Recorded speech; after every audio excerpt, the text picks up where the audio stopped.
It said online that if I go to the start, it will give me the option. You've been here before, haven't you? You've been that perfectly ordinary person with a perfectly ordinary job and a perfectly ordinary apartment. You met someone who called himself the Grim Reaper and you fell in love. But is that the end of the story? Or did you buy a DLC?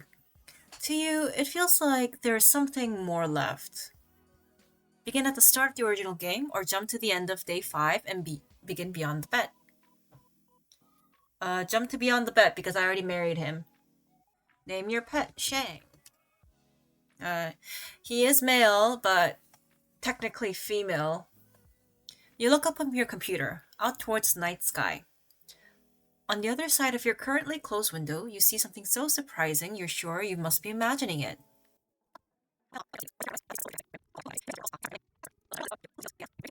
You wouldn't want anyone crawling if you aren't looking. Hey, Casper. Oh, this is the DLC, I think, the flowers. I wish we had a few more days together. Let's go.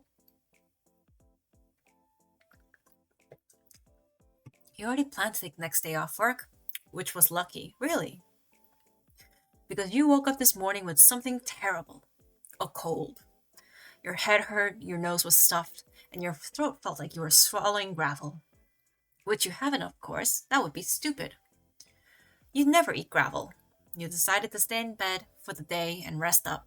It's midday when you wake up again, feeling bored and lonely. And what's better to do when you're feeling bored and lonely than chat with a guy who wants you dead? Real talk.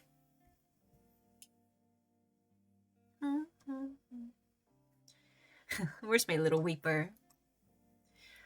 Well, now that we've met properly, I don't know if little is correct. I mean, you seem normal-sized. A normal-sized man. Or something. Anyway, I'm really grateful for the flowers.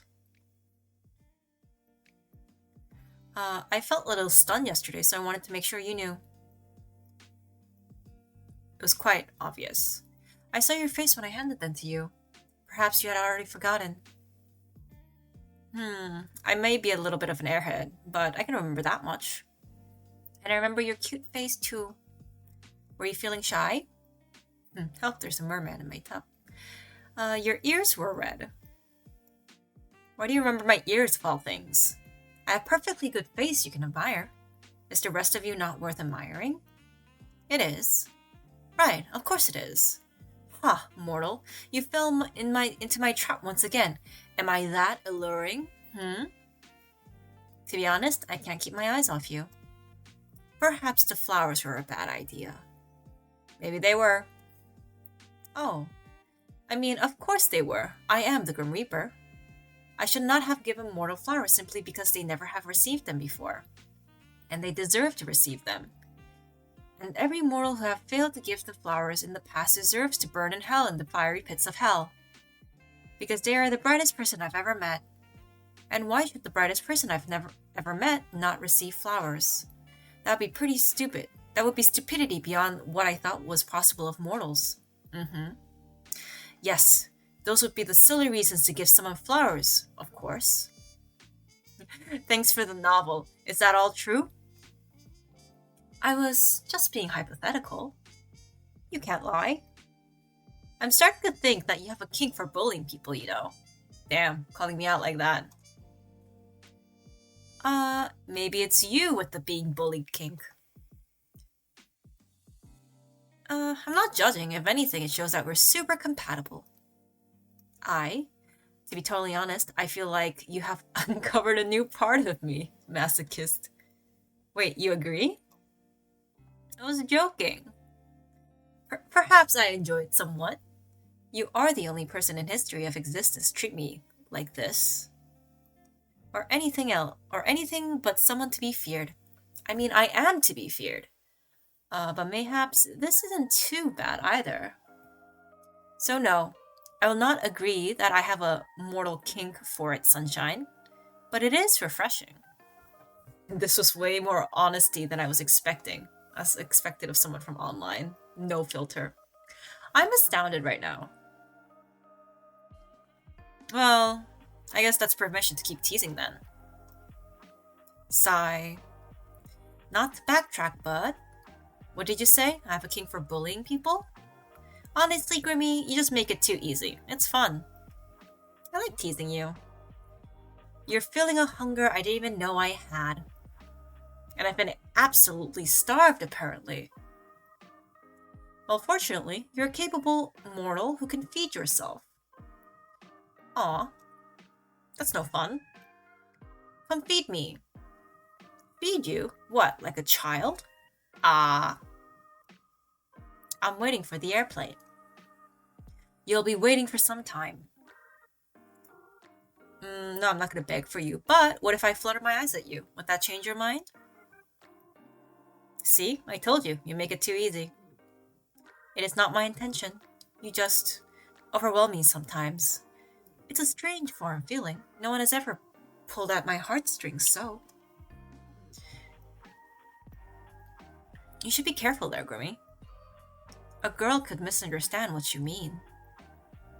You're just trying to trick me for my soul again, aren't you? Right. Yes, I am, course being. A crafty Grim Reaper, because I want your soul, because that is my job. Of course. Feeling conflicted, Casper? Confliction is beneath me. I'm always sure of myself, even when it comes to me. Ah, me? No, I don't want to go into the feeding route. I've seen too much of that from DeviantArt. No thank you. Do I make you feel things you didn't know was possible, Grim? I have plenty of abilities, Roxanne. Amazing abilities. To lie, is not one of them. Yes. You make me feel conflicted, confused, angry, happy, sad, all at once. But that is my own problem. Perhaps there was a fault in my creation. I think you're perfect. Any other time, I would agree with you. I have always known that I am perfect. And yet today, I am not certain of that fact. Ugh. I will deal with it myself. Don't you have something better to do on your days off, mortal? You have so few days left, and you use them to torment me. It seems like a waste. Well, actually, I'm in bed still. In bed? Sunshine, it's nearly evening. You should be having dinner, not lounging. Give a girl a break, Grimmy boy. Pretty sure I'm dying, actually. What? It's just a cold. I can get over it. I figured I'd just stay in bed with Shang. Oh, I just wrote the name to change. And chat with you. How have you let a common cold take you, mortal? Did you sleep with wet hair? Maybe. Lords above, humans are so frail. But I always do it, so I doubt it's that. Did you leave your window open all night? Left it wide open for you. What a foolish decision. Anyone could have slipped in. To the 5th floor? I live on the 5th floor, Grim, you know that. There are others like me. And besides that, what if a wild animal climbed the outer walls and jumped into your window? Ah yes, all those mid-city wild animals. Ferocious. I feel like the chances of that are pretty slim. But a chance nonetheless. You have little care for your own well-being. I mean, this is in the kindest way possible, but that is so ironic coming from you. Death is not the end. Wanting to move your soul to the afterlife is not necessarily a bad thing for your well-being. For some people, it's a blessing. Life can be painful and lonely. What comes after, so, is not. I guess I never thought about it like that. I'm still perfectly healthy, usually, and way too young to die. I'd say in this case, causing accidents trying to take my soul is probably not good for my well-being. That's besides the point. Anyway, we're not talking about me. We are talking about the countless wild animals that could be raising your apartment as we speak. Maybe they'll be friendly. Or maybe they plan to eat your pet. No, don't even joke about that. I'd advise caution then. Some beasts can invade even through the smallest of gaps. like octopus. Shut up! There's no wild animal invading my apartment through the windows. Not yet. There's someone I like. You're the worst, you know that? Thank you. Not a compliment. I will happily take it as one. It does wonders for my ego, you know, getting compliments.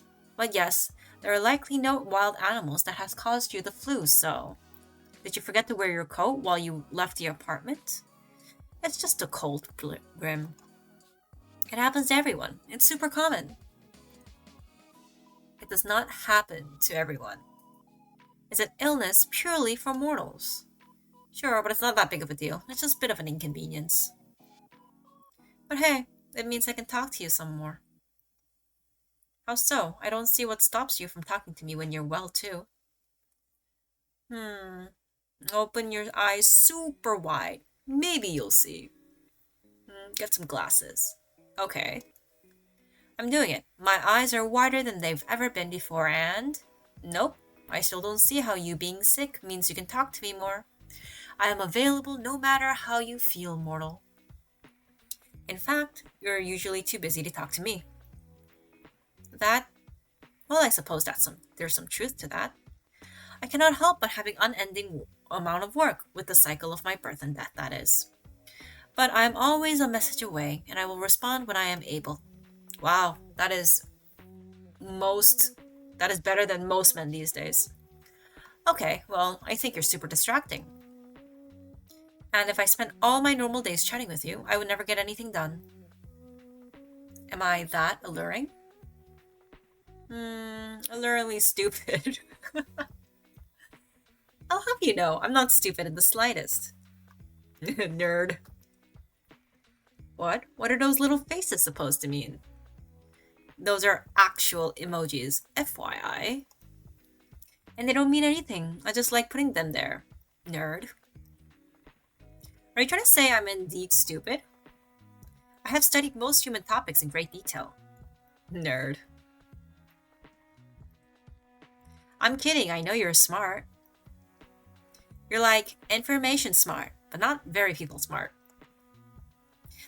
Well, yes, my job doesn't usually put me in direct contacts with mortals. You are my first, and I am certain you will say, always also be my last. Well, doesn't make me feel special. Special, and yet sick. We must work out why. Why are you sick? How have you allowed this? He's like my mom. I don't know if there's any specific reason. I'm just going around again, I guess. That is not suspicion for me. How dare something like a cold take root in you? I appreciate the sentiment, but it's no biggie. You are accepting this illness too easily. You must be prepared to fight against which wrongs you. Is it your head? Your stomach? I'm bleeding out of my eyes. And my nose. Maybe my ears? What? Call an ambulance immediately. If you do not call one this instant, I will travel to your realm just to do it for you. In fact, I will make sure you do it. Answer this immediately. Aw, he's worried that I'm bleeding out my eyes and my nose and my ears. Sunshine, you have no excuse. Hurry up and call them. This is awkward. You're being a trickster, of course. You know what? You will surely regret tricking me. I'm scared now. Ha!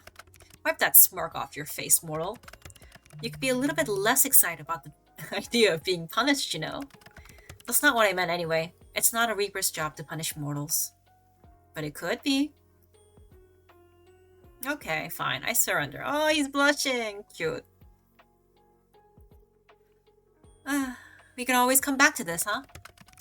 If you keep up your bad behavior, perhaps we will. Maybe I have a few ideas. That can come later. But firstly... So you're actually fine? Well, I am actually sick. But I'm not bleeding out of every orifice. And I am tired despite doing nothing. At least you look cute snuggled up like that. What's that? Speak up. I can't hear you when you're mumbling. I said you look cute snuggled up like that. I'm gonna melt into my chair and disappear. A cute little Casper puddle. Oh, do I? Yes. It's beyond annoying. A scary Casper puddle. Not cute. How so? I could not find a mortal. Cute. I'm being created to hunt, to take, to destroy, and to rebel. Not to be doing whatever it is I'm doing. Well, I don't mind. It's nice when you call me cute. Most mortals, I imagine, would find it terrifying. You're unique, sunshine, to say the least. But this is all far, far beside the point. How could you be sick? I didn't really have much of a choice in the matter. It's not like I saw an ad for sick people near you and rushed on over. It just happened. Why are you making such a big deal out of it, though? Everyone gets sick. I do not get sick. Like ever? Yes, like ever. Reapers do not get mortal sicknesses. What about Reaper sickness? They do not exist. Well, except for soul sicknesses, of course. I cannot accept this sickness of yours. Nothing should be able to touch you except me. Maybe if you say please. Does he know the things he's typing? That seems kind of worse than a cold. At least its cause can be pinpointed. You, however, are much weaker than me in that regard. That's true. Or are you not getting sick for no reason? I'm sure there is a reason, I just don't know it. Which proves my point. It's nothing to be upset about. You and I are simply different. I forgot how cute the art is. Oh my god. The body of a mortal is much more fragile. You should take more care of yourself. How am I supposed to take care of your soul if you're unwell? Quite easily, I imagine. I suppose I should be agreeing, but you're taking your soul like this. It simply does not work for me. I do not accept it. No, no, no, no. Well, not much you can do about it, buddy. Take a walk along the soul bridge and chase it away from me. That is not possible. Are you sure? It is absolutely not. Have you tried? No. Then you can't be 100% certain, can you? Nothing in life is certain, Casper. Our souls are linked. That is different from being able to take a stroll down your immune system sightseeing, which is impossible. Just shoo the ickies off. I cannot. Ugh, what can you do then? Plenty. Being a doctor is not one of those things. Fine then. Forget about me being sick for a second, okay? I have a question. Go ahead. I really like your name. I understand it may be difficult for you to recognize mortal, but that was not a question. The definition of a question is a sentence, worded, or expression. Oh my god, fucking nerd. What you said was a statement. I know it's difficult, Constance. Shut up, Pipsqueak. Shut up, Shorty. Get off me. Shush. I'm getting to it. How did you get your name? How do you think? Did you have Reaper parents who gave it to you? No, I have no parents. I have no family at all, technically. Though many think of their fellow Reapers as their siblings, I suppose. A sentiment I do not share, unfortunately. Wait, you don't have parents? Did you just spring into existence one day? That is likely the simplest explanation. Huh? No one is exactly sure how we are created. But I've always looked as I have now. There's no childhood, or parents, or growing up. I have always been the Reaper you see now. Yes, I've always been this handsome. I didn't ask. But you had to be created somehow. Likely, yes. Were you a soul baby? But I do not remember it. So how did you get your name? Well, now you know. What if I told you that was classified too? Casper? You already broke rules by telling me your name, didn't you? Just break all of them. I chose it for myself. I do not know why or where it came from. It just felt right. I like it. That is appreciated. It does fit it very well. It's very Casper-like and cute. I also enjoyed your name. You know what your name would sound great with? My last name. That is such a 90s pickup line. I It's so cheesy. I don't want to do it. Do you enjoy when I say your name? Casper. Casper. Steve? My name is not Steve. Apologize to every Steve out there, but that is not a good name as Casper. That's true. Yep, you're definitely a Casper. A Steve would have just took it. Sunshine, you. You don't know what you're doing to me here. Making you fall hopelessly and completely in love with me. Dear gods, you should come watch what you say. You might give me a heart attack. Um, otherwise. Are you saying it's true? That's one way you can get out of our bed. Hey, there is no out. I must get your soul. If I do not, then someone else will. Can't you just lie and say you took it? God, what have I got myself into? What you ask me is my death. To be fair, you're also asking me to die. Yes, I suppose I am. What a position we found ourselves in. It seems a little unfair. I like talking to you, Casper. Can I die but still be by your side? I would take that. It's not fair that everything has to be over so quickly. And I know, life is unfair, yada yada. But this sucks. I know, sunshine. That is the nature of what you are and what I am. There are too many things I'm unsure about. For this to be over tomorrow, I'm still looking into your particular soul. Time is unforgiving. Oh, he texted me something. You and I are different. I know this, and yet I can't help how you feel about me. I have a little choice in this matter. Just so you know, I exist for this job. I am this job. I'm a tool for those more important than myself. I do not decide who should die. I'm the one who makes sure it happens. I know. I actually feel sorry for you. For what reason? You should feel more sorry for yourself. You're stuck where you are. Sure, us mortals live, die, and all that. But we are capable of change. We are capable of making decisions that affect our lives. It seems like you can't do anything but keep existing, doing the same thing day in, day out. Perhaps that is why I enjoyed this.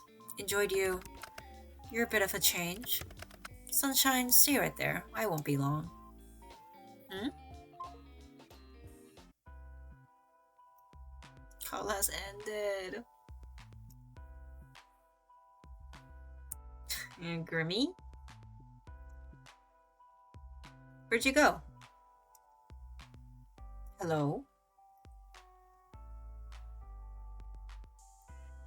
There is no response. Confused and slightly annoyed, you shut your laptop now. You feel a little lonely all of a sudden. It's a bit of a strange feeling to you. You never thought your apartment as lonely. You enjoy living alone, decorating your rooms to your liking. But right now, it feels a little empty. You're out of bed, legs wobbling, and you put your laptop back on your desk. Just in time to make eye contact with someone else at your window, eyes wide. You hurriedly open the window, and a little shyly, he steps inside. Hey, he finally came in. Casper? Sunshine? Ahem. I told you I had no problem coming in. Oh no, he's hot. I'm Grim Reaper's in my apartment. Wait, are you here for my soul? I can hardly take it with you looking as you do. Are you calling me ugly? I didn't mean it like that. You look much more ill in person. Come on, let me help you to bed. He takes your hand, his gloved fingers gentle, and leads you to your bed. He tucks you in carefully, and the feeling of loneliness is instantly replaced with a strange feeling of warmness. Being looked after the Grim Reaper wasn't on your bingo card, but it's not so bad. You shouldn't be walking around. Okay, I'm gonna save this because I also downloaded Not Safe for Work DLC, and I don't actually know which DLC this is running right now. Let's see. Wait, let me just check online real quick. If it's Not Safe for Work one, I don't know how to be on the bet. You shouldn't be walking around. Where's your water? I wasn't really feeling like. Incorrect. Wait there. Well, there's no viewer, so I'm trusting myself that this isn't not safe for work version. Let's go. Casper disappears from view, walking away from your bedroom into your kitchen. You're thankful you actually washed your dishes last night. He returns, a glass of water in his hand. Drink. You are unwell, you must keep yourself hydrated. Thank you. Are you hungry? Yeah, I haven't eaten yet. I will prepare you a mortal meal. I don't like how you called it a mortal meal. It is food for a mortal, is it not? Is there anything different from what you eat? That's besides the point. I will not be long, so stay in bed. Alright. And then he's gone, figure disappearing back into the kitchen. Butterflies rise up in your stomach, but that's a strange feeling too. Like you're a kid in a schoolyard. You're thinking on this when it starts. Banging, clattering, something falling? Then silence. You stare towards the kitchen. More banging, more clattering. You want to jump out of bed and see exactly what is going on, but you do feel a little faint. You instead decide to trust Casper, for better or for worse, and whatever awaits what he considers mortal meal. It's around 25 minutes later when he reappears. I'm a bit scared to ask, but what was all of that? All of what? That banging and clattering stuff. Your kitchen is a tough beast. It requires some reasoning. It fought admirably. It's a room, not a beast. Is there any kitchen left? I only believe I started one fire, but I handled the issue myself. Right, just one. Fortunately, I was well equipped to deal with the raging inferno. It chose the wrong opponent. I'm sure it was terrified. Casper makes his way to your side, the smell of food reaching your nose. It doesn't smell terrible, but it does smell burnt, whatever it is. But looking up at this, that shouldn't matter much. Over what he calls and what he was through your window, it's hard to tell now. Well, handsome he really is. Well-toned arms, a good-looking face, perfect hair. It hits you how wild the situation is. I really hope this is not the not safe for work route. I am screwed if it is. He looks between you and the bed, cheeks slightly flushed, and before he sits down, carefully on the edge of it. Here.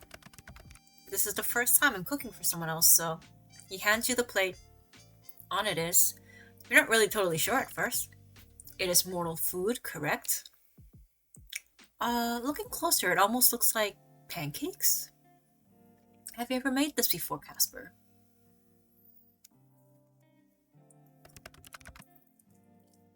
Of course not. No time for fancy cooking. Fortunately, I'm nearly good at everything I try my hands on. I simply searched it on the net, and I created them perfectly.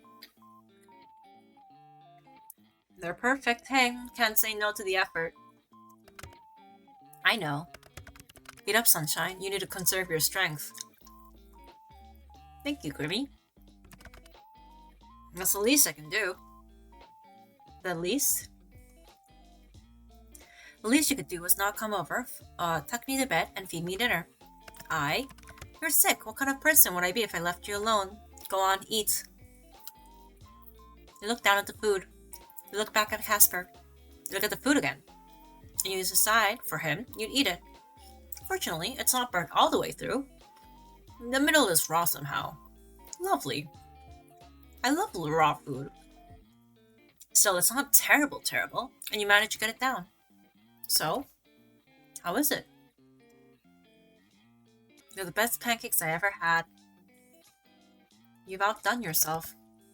Huh, I knew you'd say that. I can do anything I can put my mind to. I'm sure you can, Casper Wesper. You seem to have brightened a little bit, but you must be running a fever. Casper takes a plate from you and sets it aside before coming back and sitting on the edge of your bed. He looks down at his gloves, conflicted before he pulls them off. His fingers are long and thin, and shoulders are without a single blemish. Of course, knowing Casper, that was a given. Your heart skips a beat as he raises his hand to your forehead. His fingers are cool and refreshing. You almost feel like you could lean into his touch. And you look up and into his eyes, which looks back down towards you. You see yourself reflected in those eyes. He opens his mouth as to say something and then closes it again. He does this for a few times and you wonder to yourself what exactly he wants to say to you. But he never gets the chance. There's a zap as an electric current has passed between you two. Casper puts his hat back in the flash. What the? Some people say when they feel a spark. I didn't think that happened literally. He stares down at my hand incredulously. Unsure, he reaches back towards you, his hand finding your cheek. It's not as abrupt this time, but you feel it, like an electric buzz for your skin mates. This must be because of our connection. Our bodies react to our touch. How strange, I never read anything like this. You lean into his touch again. It feels nice. There's a silence between you two, a silence that has been stretched out for far, far longer than it's really been. It's filled with common understanding. Tomorrow, you must die.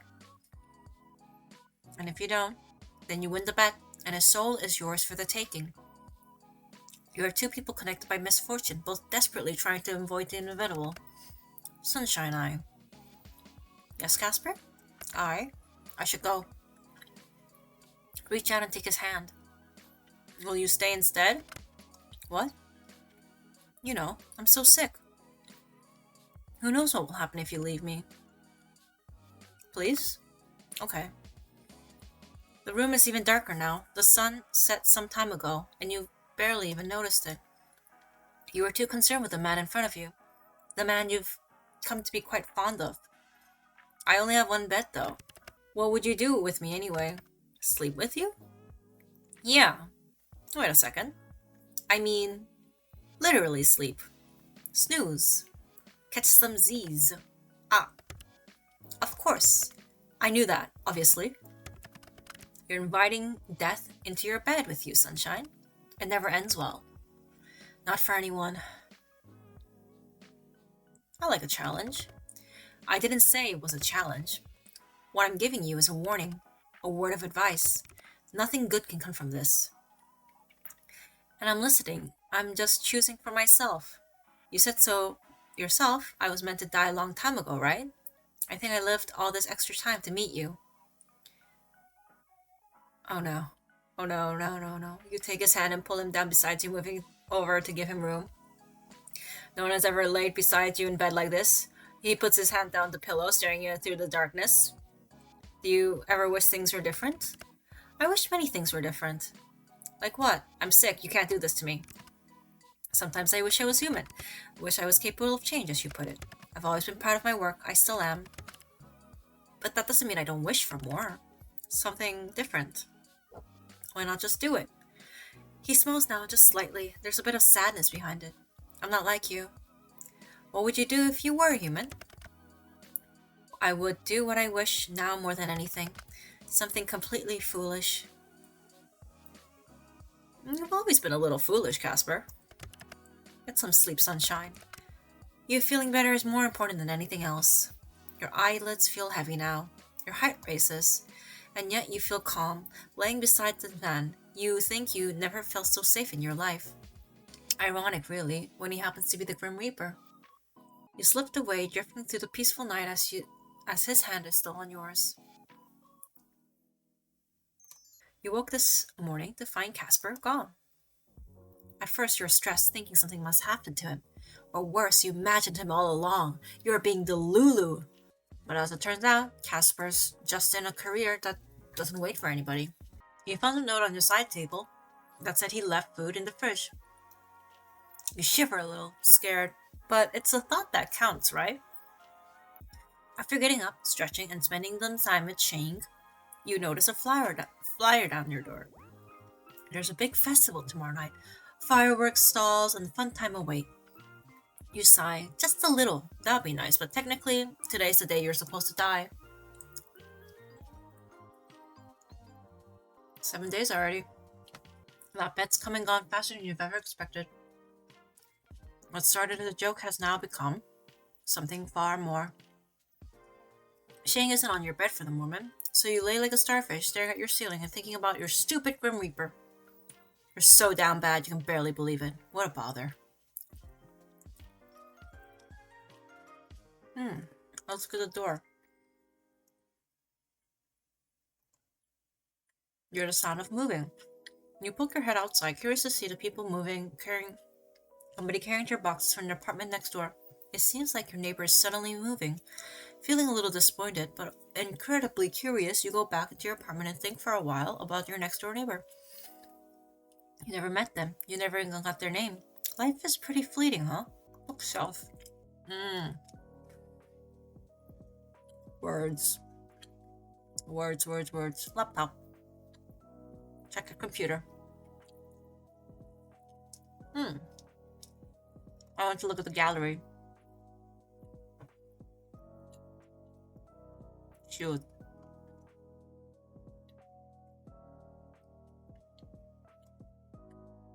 Aww.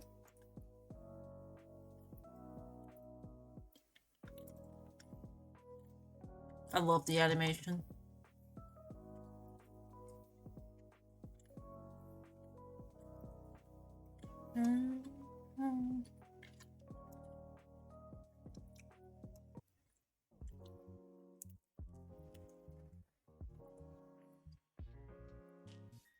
Roxanne, are you awake yet? I hope you're feeling a little bit better this morning. I know I left a note, but I still feel it's proper to also apologize for leaving so abruptly, too. Work calls, as it does, and you. Well, you were sleeping very soundly. I couldn't bring myself to wake you up. Did you miss me? Thanks for making me breakfast. There's no need to thank me.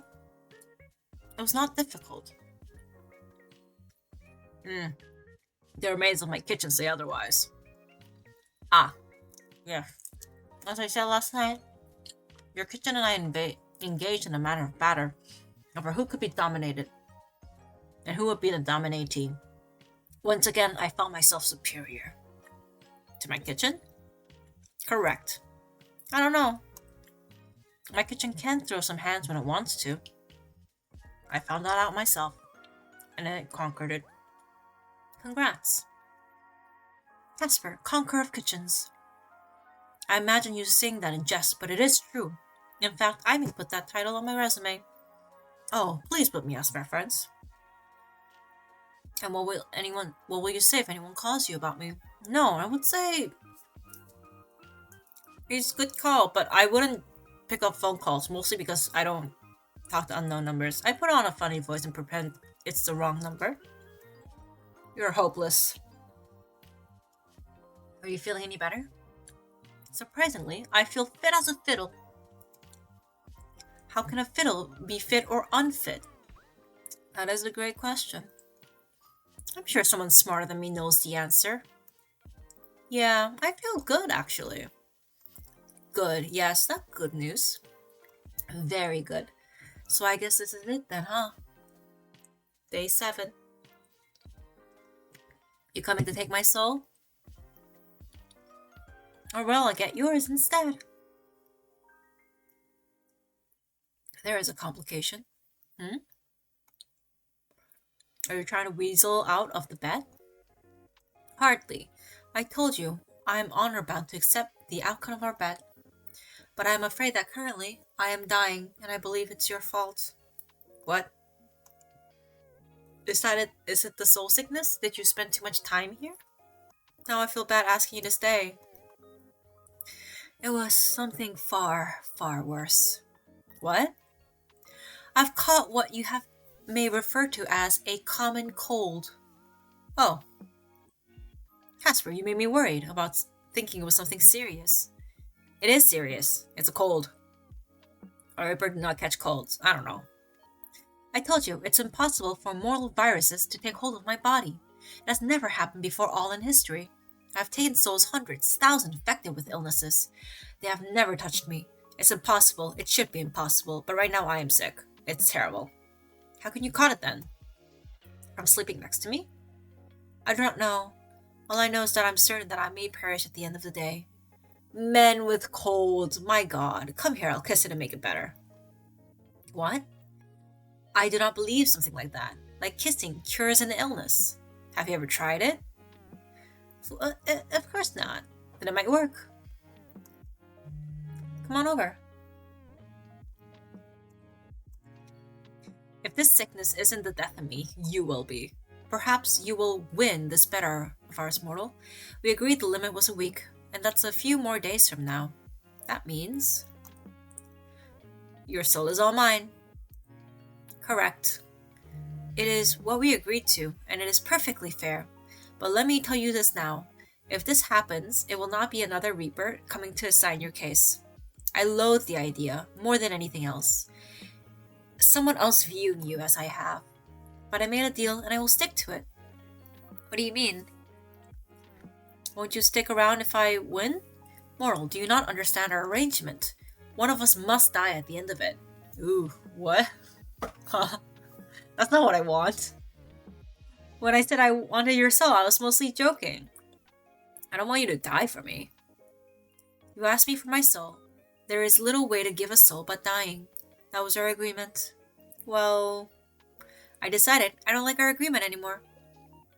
That matters little. It matters a lot. We agreed to it. Come on, I'm giving both of us an out. I don't want you to die. And also, I don't want to die. Let's call it off. It just wouldn't matter. If I don't take your soul, I'm good as dead anyway. There's no happy ending for either of us in this. Oh. Oh. But there could be. You don't know that for certain. I clicked. Sorry, sunshine. I'll probably be dead for the god's forsaken call before this day is out anyway. Before I die, there's something I wanted to talk to you about though. Stop saying you're gonna die. I seriously won't let that happen. If you are good at anything, it is not dying. That's actually what I wanted to talk about. I've always known that there's something strange about you, mortal. I have watched you for some time. You did say you picked out my nickname a long time ago. I believe it's been a few years now. I was only ever supposed to take your soul, but I suppose that even your radiance affected someone so shrouded in shadow, like me. It is somewhat amazing the way you capture people so. I never thought I wanted to meet someone who could do that for me. I've done some research. I believe your soul is very unique, Roxanne. Have you ever had a sick friend or a family member or a colleague who expressed that they feel better when they're around you? I had a cousin like that. I went over to hang out with him, but when I got there, he had a fever. So when I went to say hi before I left, and we just kept chatting, and he totally felt better by the end of it. You got to hang out after all. Perfect. I knew I was correct. Correct about what? Well, my soul is... well, I must balance it. But it is inherently darkness. It is death. That is something every Reaper must deal with. But I read something for even the rarer than a Reaper soul. A soul that is lightness and life. One that is directly opposes from which I possess. I think that is what you have. I what? I don't think I have anything amazing like that. It is nearly impossible, I agree. But you have proven time and time again that the impossible is possible for you. You should not be alive. I don't like to admit that, for some reason, but you should have died a long time ago. But here you are. No matter what I throw at you, you live. Life clings to you. So what does this all mean? I think you have the ability to give your parts of your soul. Yours is the power of healing, but it costs you of yourself. It is a dangerous ability. And maybe you can't die. I'm unsure about that. This is insane. It is perfectly sane. And finally, a reasonable explanation as to why I'm struggling with you so much. I don't know if that's the only reason. I think you just like me a little bit too much to kill me. Shut up. Are you sure though? Like, I know I'm hard to kill, but maybe this whole healing thing is just luck. There's a second reason I bought you those flowers. My soul had become unbalanced, so I had a small bout of soul sickness, and being near you took it away, just like that. Oh. I thought you just liked me a lot. I do. I just wanted to test my theory, but I bought them to you because I thought you deserved them. I mean, you deserve much more, but this is all I can give for the moment. My brain is working incorrectly today. I cannot think straight. I do not know how you mortals handle all this illness. They are beyond inconvenient. I cannot even go anywhere to buy medicine. The medicine does not exist here. I could always give you some. What is this? Cat girls kissing? Hello? In elevators? Hello? Oh, where was I? I'm practically a doctor. On what grounds do you say that? I just think that I would make a pretty good doctor. Does that make you an actual doctor? Practically, yes. Just don't tell the government that. What do you mean, practically, yes? Have you done years of training? No. How could you be practically a doctor? I just feel it in my bones, like my soul. I'd make a good doctor. You'd make a good bullshitter, if nothing else. Man, I really have a good list of talents. Good doctor? Check. Good bullshitter? Check. Good looking? Absolutely. You are insufferable. Honestly, I do not know how you survived this long. Well, I do. That's all of yours. But past that, you are just fantastic, amazing, gorgeous, smart, sexy. Absolutely absurd. Absurd for you. That barely makes sense. It doesn't have to. Does anything have to make sense? True. How I've become so ingrained with you, I do not know. I do. Let me lay it out for you. Here we go. In the beginning, there was a little weeper. He was so lonely, sitting himself in his windowless deep home deep in the wonder world. He wondered where if this was all life was, sitting, waiting, until he was given a job, a very important job. To take a soul of a very important mortal. He accepted, because he must, and went to take the soul, just another job. Until he laid eyes on the most wonderful mortal he'd ever seen, the most wonderful person, full stop. And instantly he fell in love. He could not keep away, and grew desperate to talk to her. And so, created an app where he could just do that. It was already over for him. He'd never been able to go back to that darkness. He craved that sunlight too badly. The end. Oh my god, this was a whole ass novel. What nonsense are you spotting? That's your story. What do you think? Caught kissing behind doors? He has mental illnesses and is banned from public spaces? Bro, I need to play these games. I took some creative liberties, but I do like it. I should quit my day job and become an author. No one can know I exist. Okay, but like... I think 100% people would take it as a work of fiction. Then do as you wish. It is obviously not about me anyways. Not at all. Must be someone else. Hey, answer this, okay? Call Casper.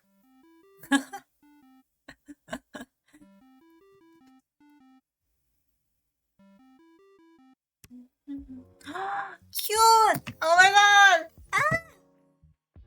That's so cute! I'm so into this. Why is he adorable as fucking hell? It's so cute! Dear god, let this meme be. Oh, you drew up me? Are you in your pajamas? I meant to say, no! Oh my god! You're so cute! How embarrassing. I do not wish for you to see me like this state.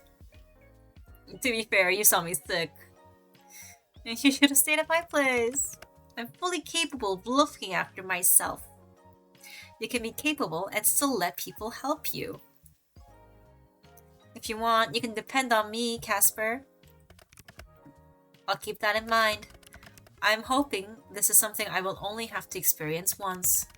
Once is plenty enough. Too much even. Oh, now you can understand why I was in bed all day long yesterday. Why aren't you in bed anyways?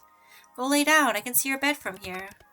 Why? I want to speak to you. You're such a brat. Oh my... I'm fine here. I won't let something so aggravating. minuscule, inferior. Look, I will not be defeated by this, that is all I'm saying. Why'd you call me so suddenly anyways? You call me suddenly all the time. Can I not just call you sometimes when I want to? I was not prepared. I need to lock down that feature. Aw, you spoil sport. I left it on. You call every 2 seconds. In a way, I understand. I am just that fantastic to talk to. You're pretty great. You're pretty great. An abuse of power, some may say. Ah yes, the mighty power of the call button. I really collecting magical billies left and right at the center today. Wait, is that why you can't take my soul? I'm just that powerful. Don't let it get to your head. Maybe I've been going easy on you. Maybe I've become too soft. You are always soft. Maybe I'm just that powerful. Unlikely. You flatter yourself too much. Pop me kettle. Also, by the way, hello, Azriel. Aww. I just have to tell you how cute you are. Cute, I suppose he is. Cute, handsome, immaculate, all of the above. You should cuddle him more often. I do not wish to restrict him for too often.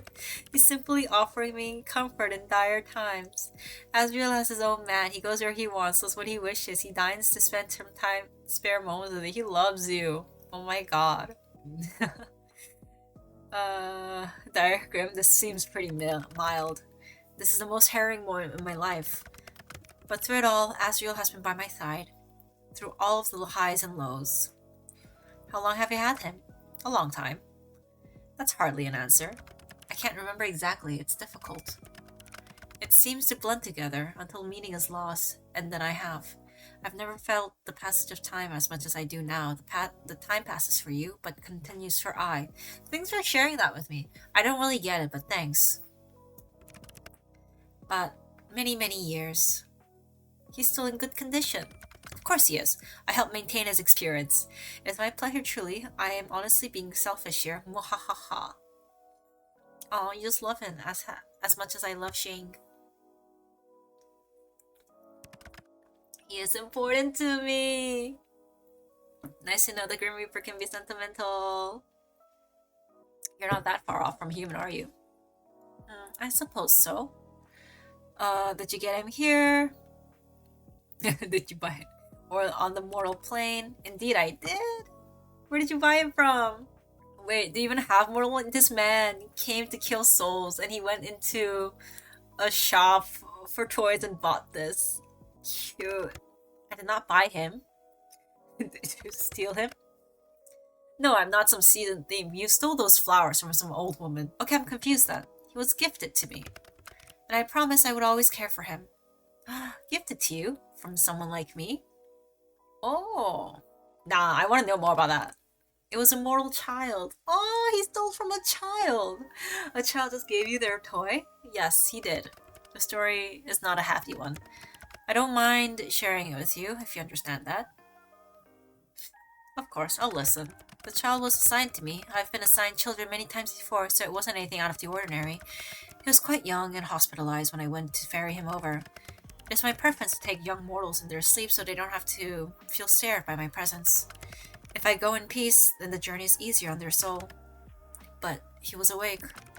I was cloaked in glamour, so he wouldn't have mattered, but he saw right through it, and he just smiled really softly and told me that he had been waiting. He knew you were coming. That's what he claimed at the time. I did not question it. He was not scared. His soul was incredibly strong and tough. And he was incredibly brave, but his body was weak. It could not hold such a soul. He handed me Azriel and made me promise to look after it.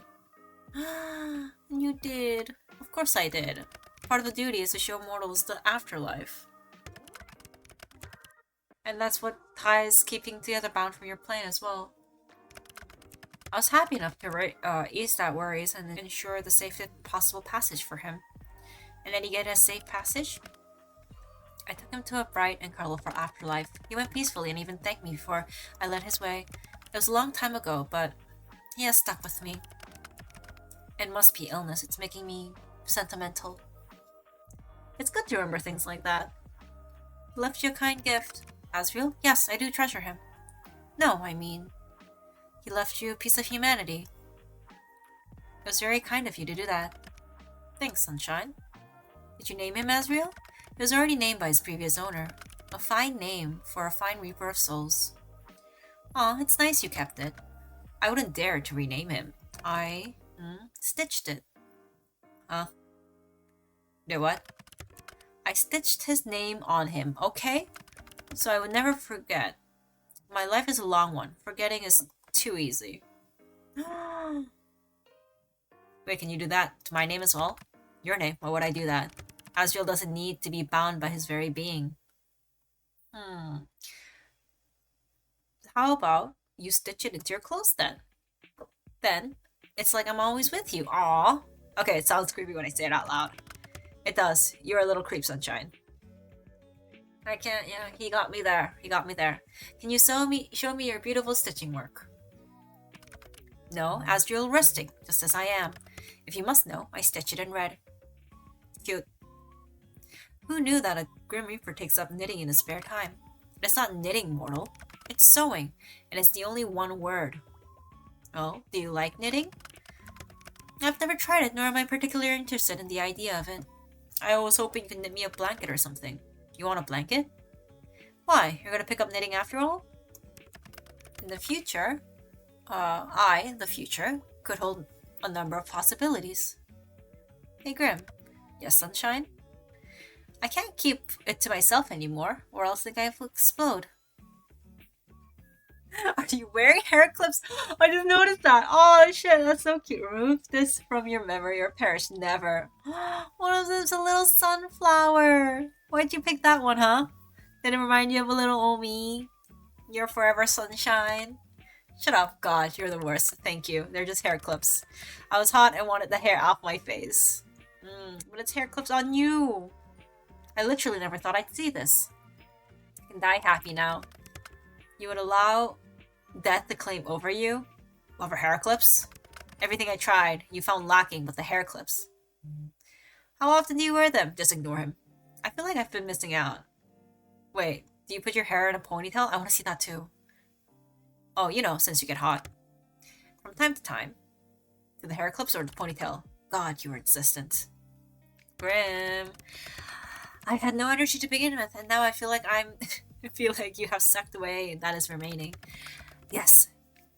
Fine. I clip it backwards and I wash my face and do the skincare. Isn't that normal to use of clips?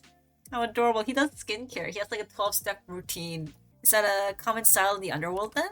Common? No. I once knew a fellow Reaper who put quite a lot of this stuff. Perhaps it rubbed off on me. All this stuff? Skincare, hair accessories, those kind of things. In regards to whether I tie my hair up, yes, every now and then. Perhaps you haven't noticed, I have an abundance of hair. I don't want, I want to see it. You're getting a little bit too excited there. I feel like you may faint if I expose my neck to you. You know what? How about we do that in person? I'm sure, you and I can work out something you can do with your exposed neck. You're all bite and nor bark, mortal. I don't know, I have to not safe for work patch on, so I really hope so. Oh, maybe I'm very much bite. Huh, perhaps you're not the only one. If things were different, maybe I wouldn't mind sinking my teeth into you.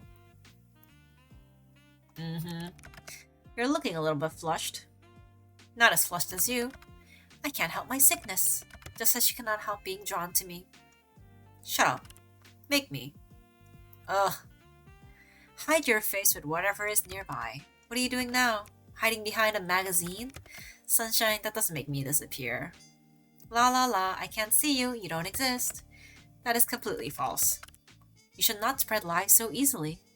Who said that? Casper? I've never heard of it. More falsehoods. Ow. Sunshine? Are you okay? I'm fine. It's just a paper cut. You should be more careful. Paper cuts are... Ah. Casper? Sunshine, which finger did you cut? My ring finger. To think a tiny inclusion could cause that much amount of pain. What are you saying? There's a cut on my finger. Suddenly, abruptly, without warning. There's something I've experienced occasionally, but not spontaneously.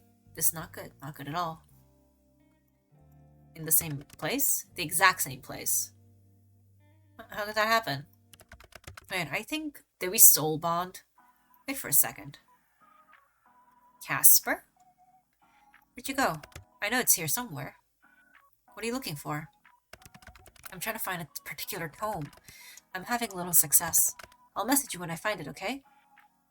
You're sick. You should rest up. I'm fine. Wait for me, okay? Always. It's cute. Hey, answer this? Oh. Well... I say it away, but I don't have much to do. I thought about eavesdropping on my neighbors. I'm kind of a creep like that.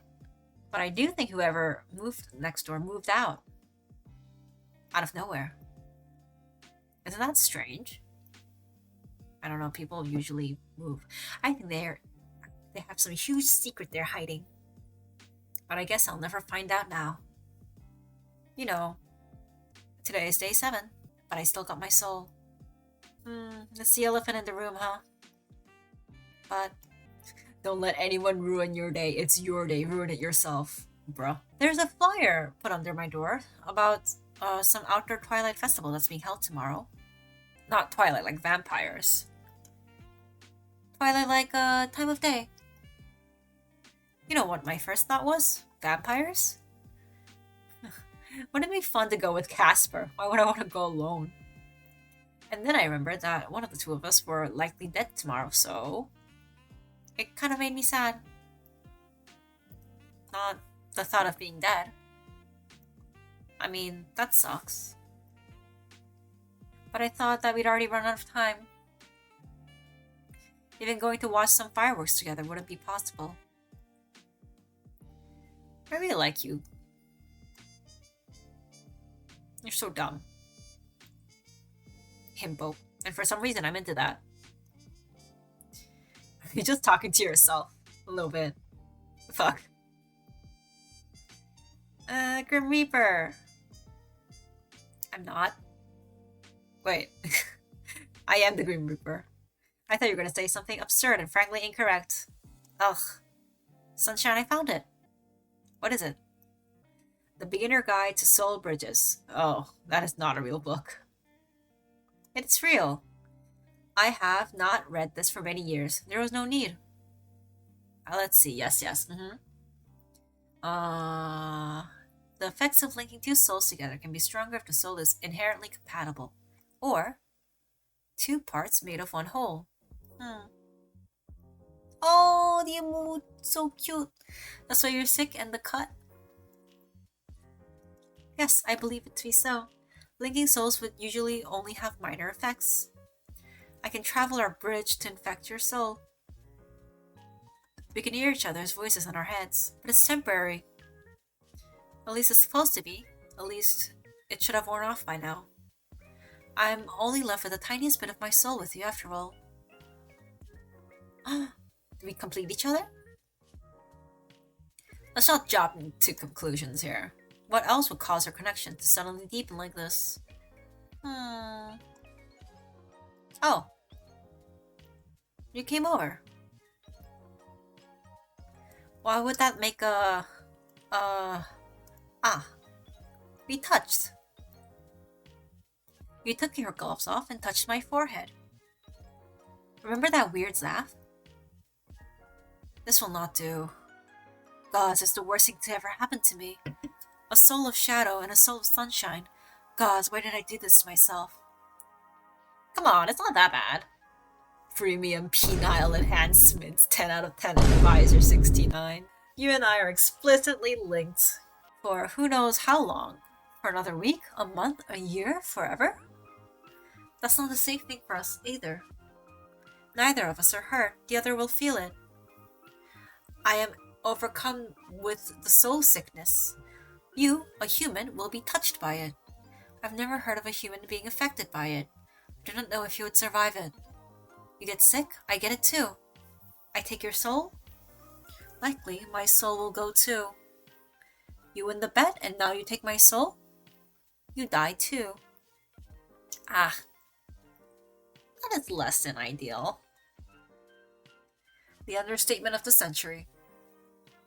Hey, so we just cancel the bet. Easy peasy. I cannot. I must take your soul or die trying. If I don't move you on soon, someone else will step in and take my place.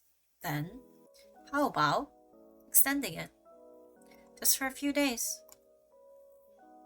You've been after me for years, surely a few days is fine. Hmm. Well, just a while I try to reverse our connection. If my head will stop hurting, it's alright, I'm here for you. Your presence is making it worse. Oof, sorry. Well, you're still stuck with me. It seems we have more days together, no more than 3. It's too dangerous otherwise. If you get to day 10 and you don't have a plan, we are both dead. We're like a pair of tragic lovers. I love this shit. A modern day Romeo and Juliet. Practically. I don't know about you, but I'm basically written by Shakespeare. That is so untrue, it almost hurts. You're an absolute moron. Hey, it takes one to know one. That makes the 2 of us.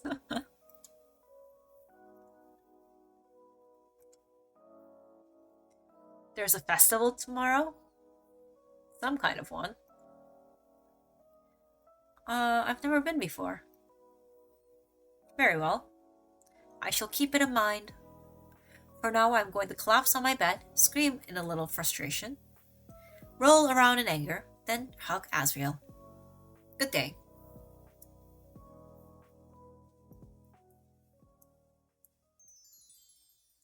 New items added to gallery.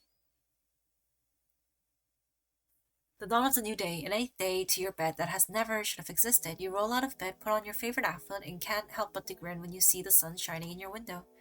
Was it always so warm, so bright? Likely it feels like a very nice day together. Today, you are alive. Your bed. Sitting on the edge of your bed, you find yourself glad to feel better. You lean in over and smell the flowers that Casper gave you. They're already drying out a little bit, but that's okay. Everything dies eventually. Bitch! No, potpourri is trash that you need to throw away later on. You plan to press some and make them into a bookmark. Then you get to keep them forever. For now, you enjoy the beautiful bouquet, the image of Casper outside your window, burned into your mind. You sit beside Shay, and then start prattling about your day, your thoughts, your feelings, anything that comes to mind. The best thing about having a pet is that they just have to sit there and listen to it. But yet, you don't think Shang really minds. Hang out. You lay down beside Sing, kicking your legs behind you. It's still early and Shang is dozing. You smile and you run your fingers down their head. You're struck with a sudden happiness, a cozy one, a warmth that spreads through your chest. You're very lucky to have known Shang. You're Shang's entire life, and you're honored to be by their side. Door. You can't help but to hear something. You hear a voice, though muffled, an empty voice to your previous ear-dropping sessions. A different neighbor? Mom, I promise I'll be fine. I know it's far away. You can only hear half the conversation. A phone call? It's only been a few months, and I'll be coming back. You've acting like I've moved to another country or something. It's just a state away. What do you mean, where are you going? Because I asked to, and it's totally honest. I'm tired of the traffic, and the rent in the city is insane. I promise it'll be a few months. Help run the antique store until Auntie gets back, get some fresh air, and then come home.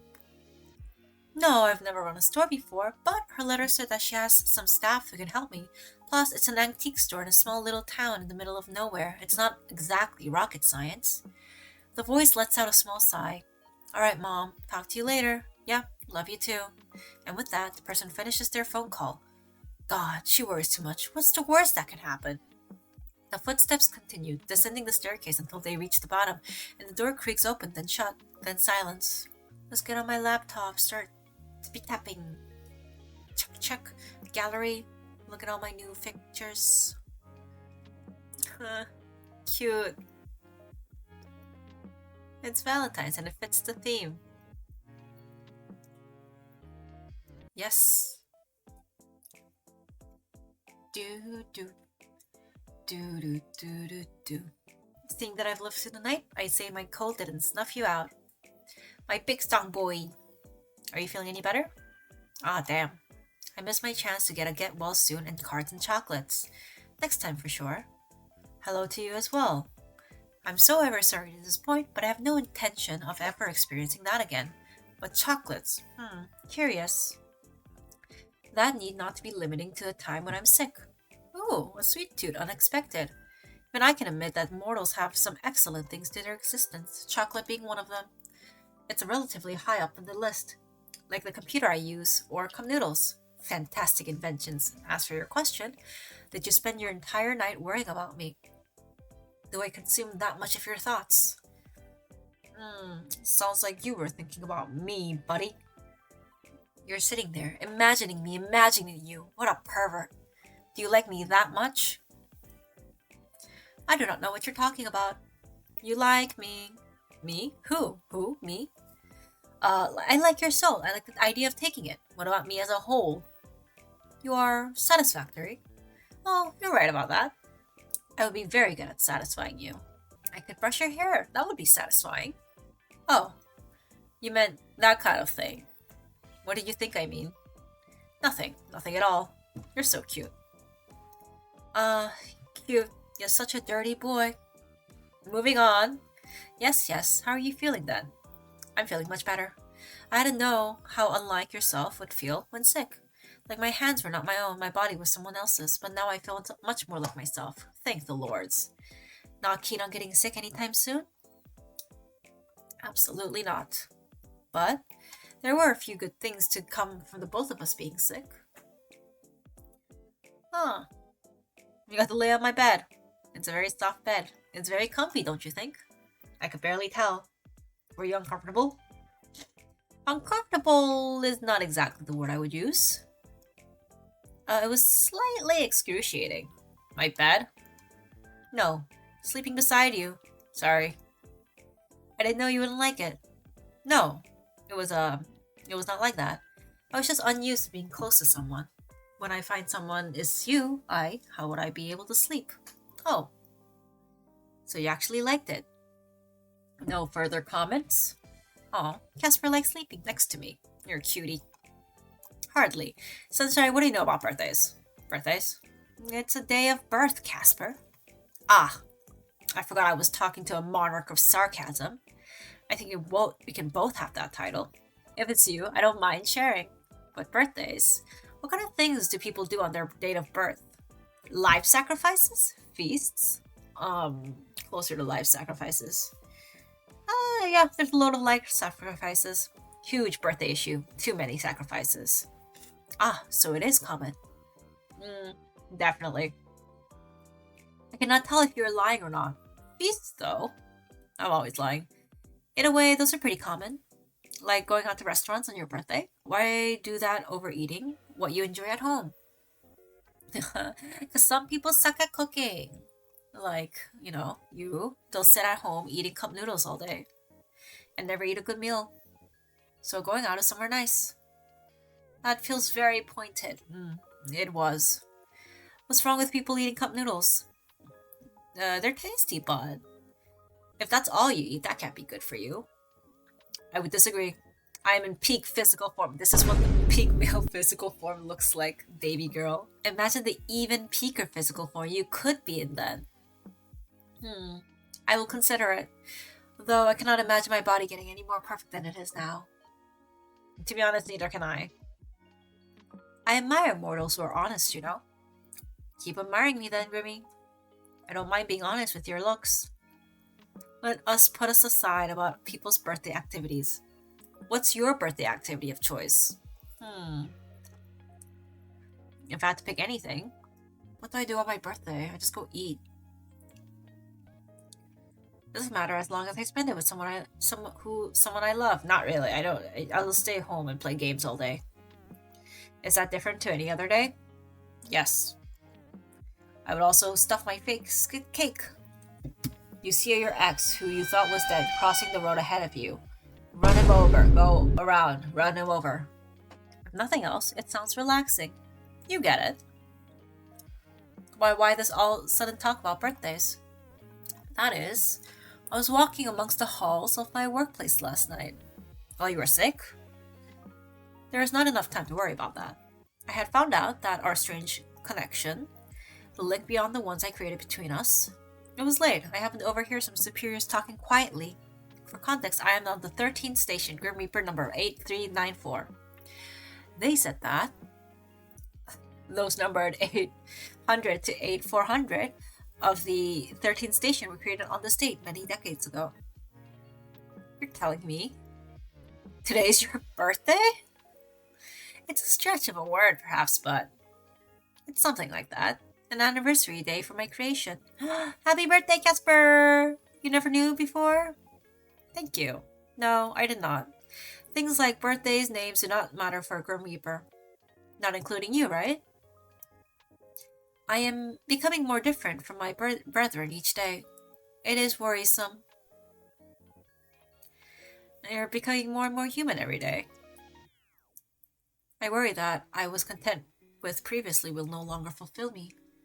And that changes everything I am, everything I live for. It is disconcerting. Sorry, I feel you feel like that. I, for one, am enjoying this Grim Reaper with unexpected emotions and attachments. If you could do anything, what would you do on your birthday? I'm unsure what to pick. There are so many options. Don't think too hard. It could be anything. Well, I could enjoy some sight I've never seen before. Like? You're awfully pressing. Something very human. Something fleeting. Fireflies.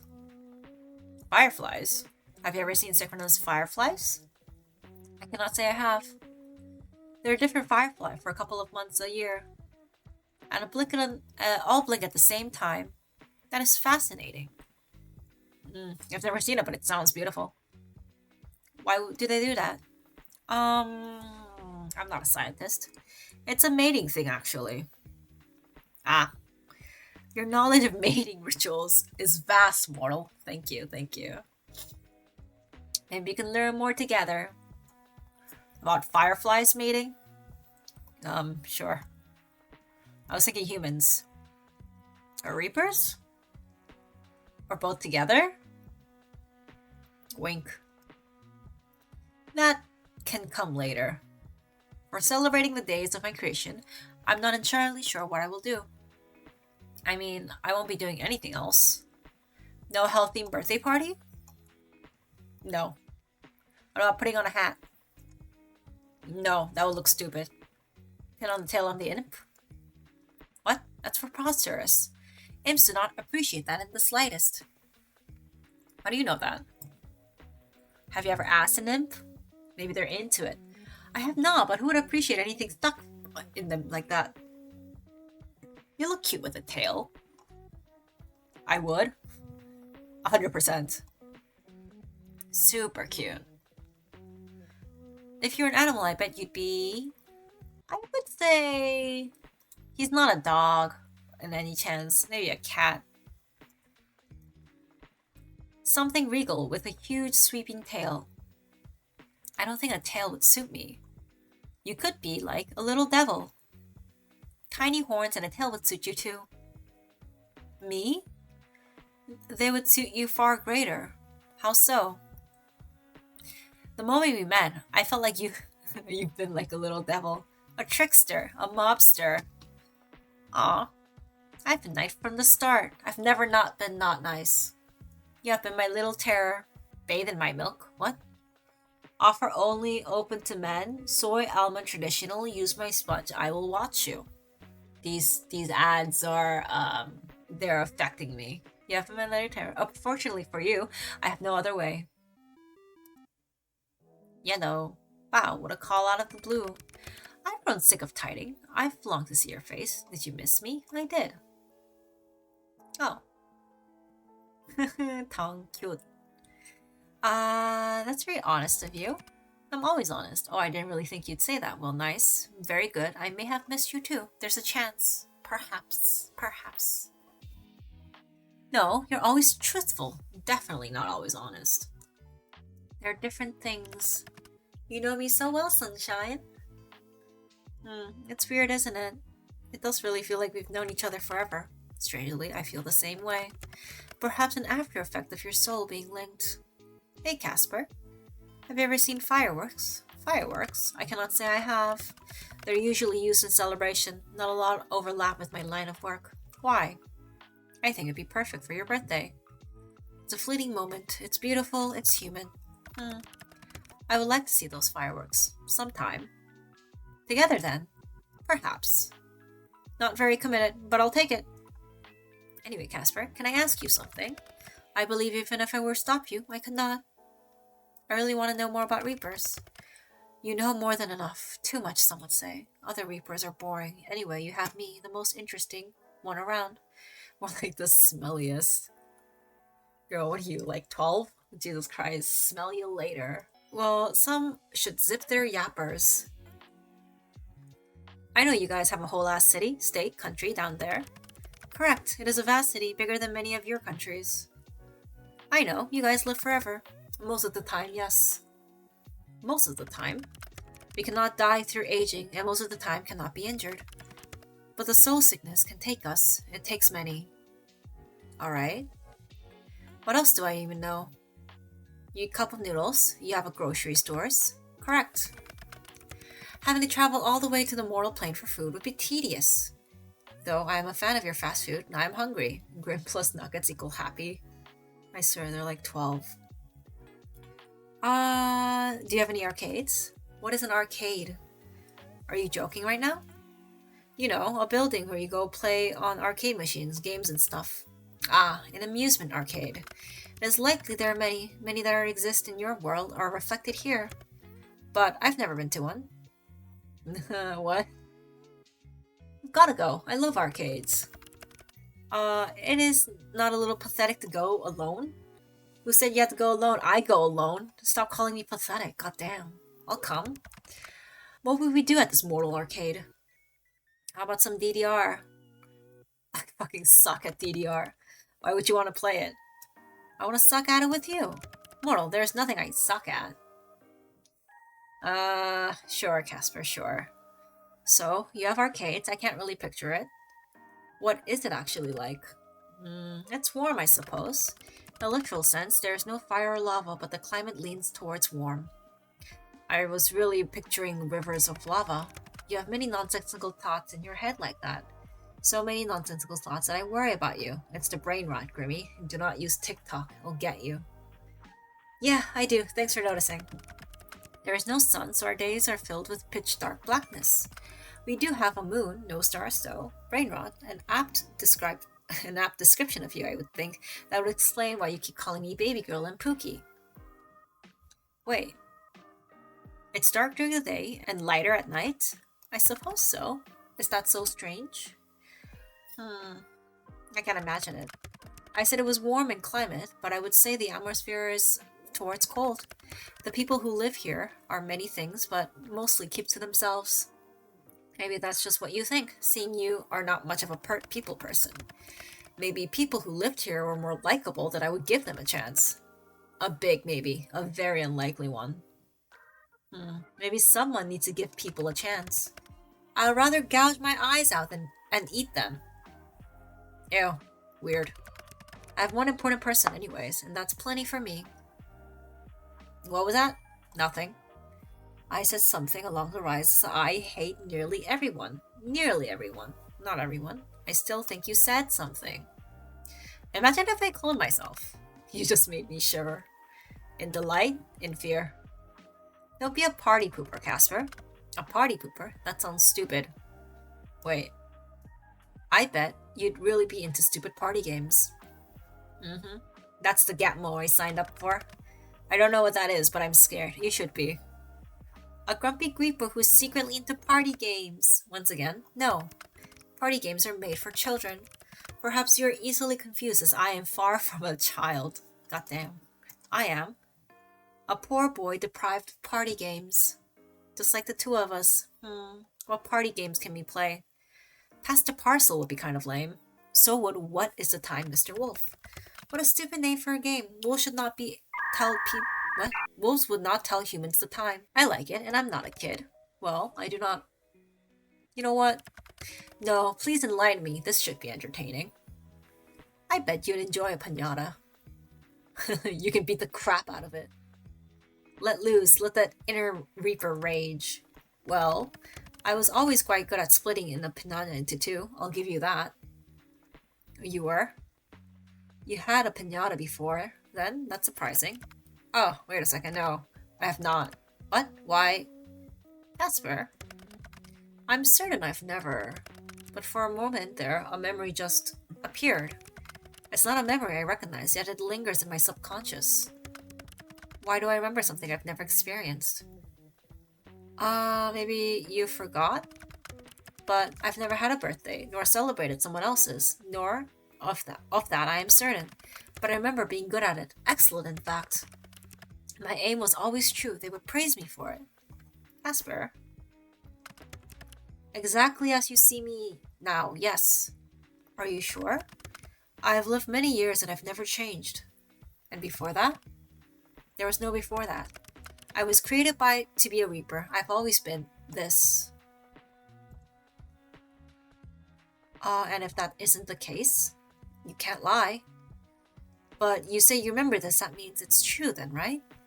And yet, it's not a memory that you should have. What are you getting at? I could not even begin to hope for something else. I was always been like this. I've always loved this until I like you for you, Casper.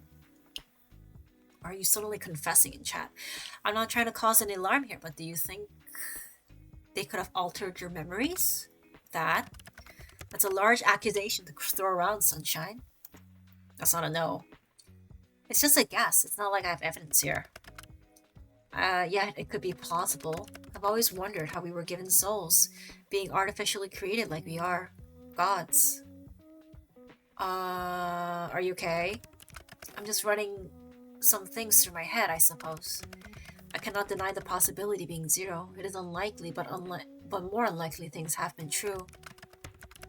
The organization have always been selective, secretive about the information is shared.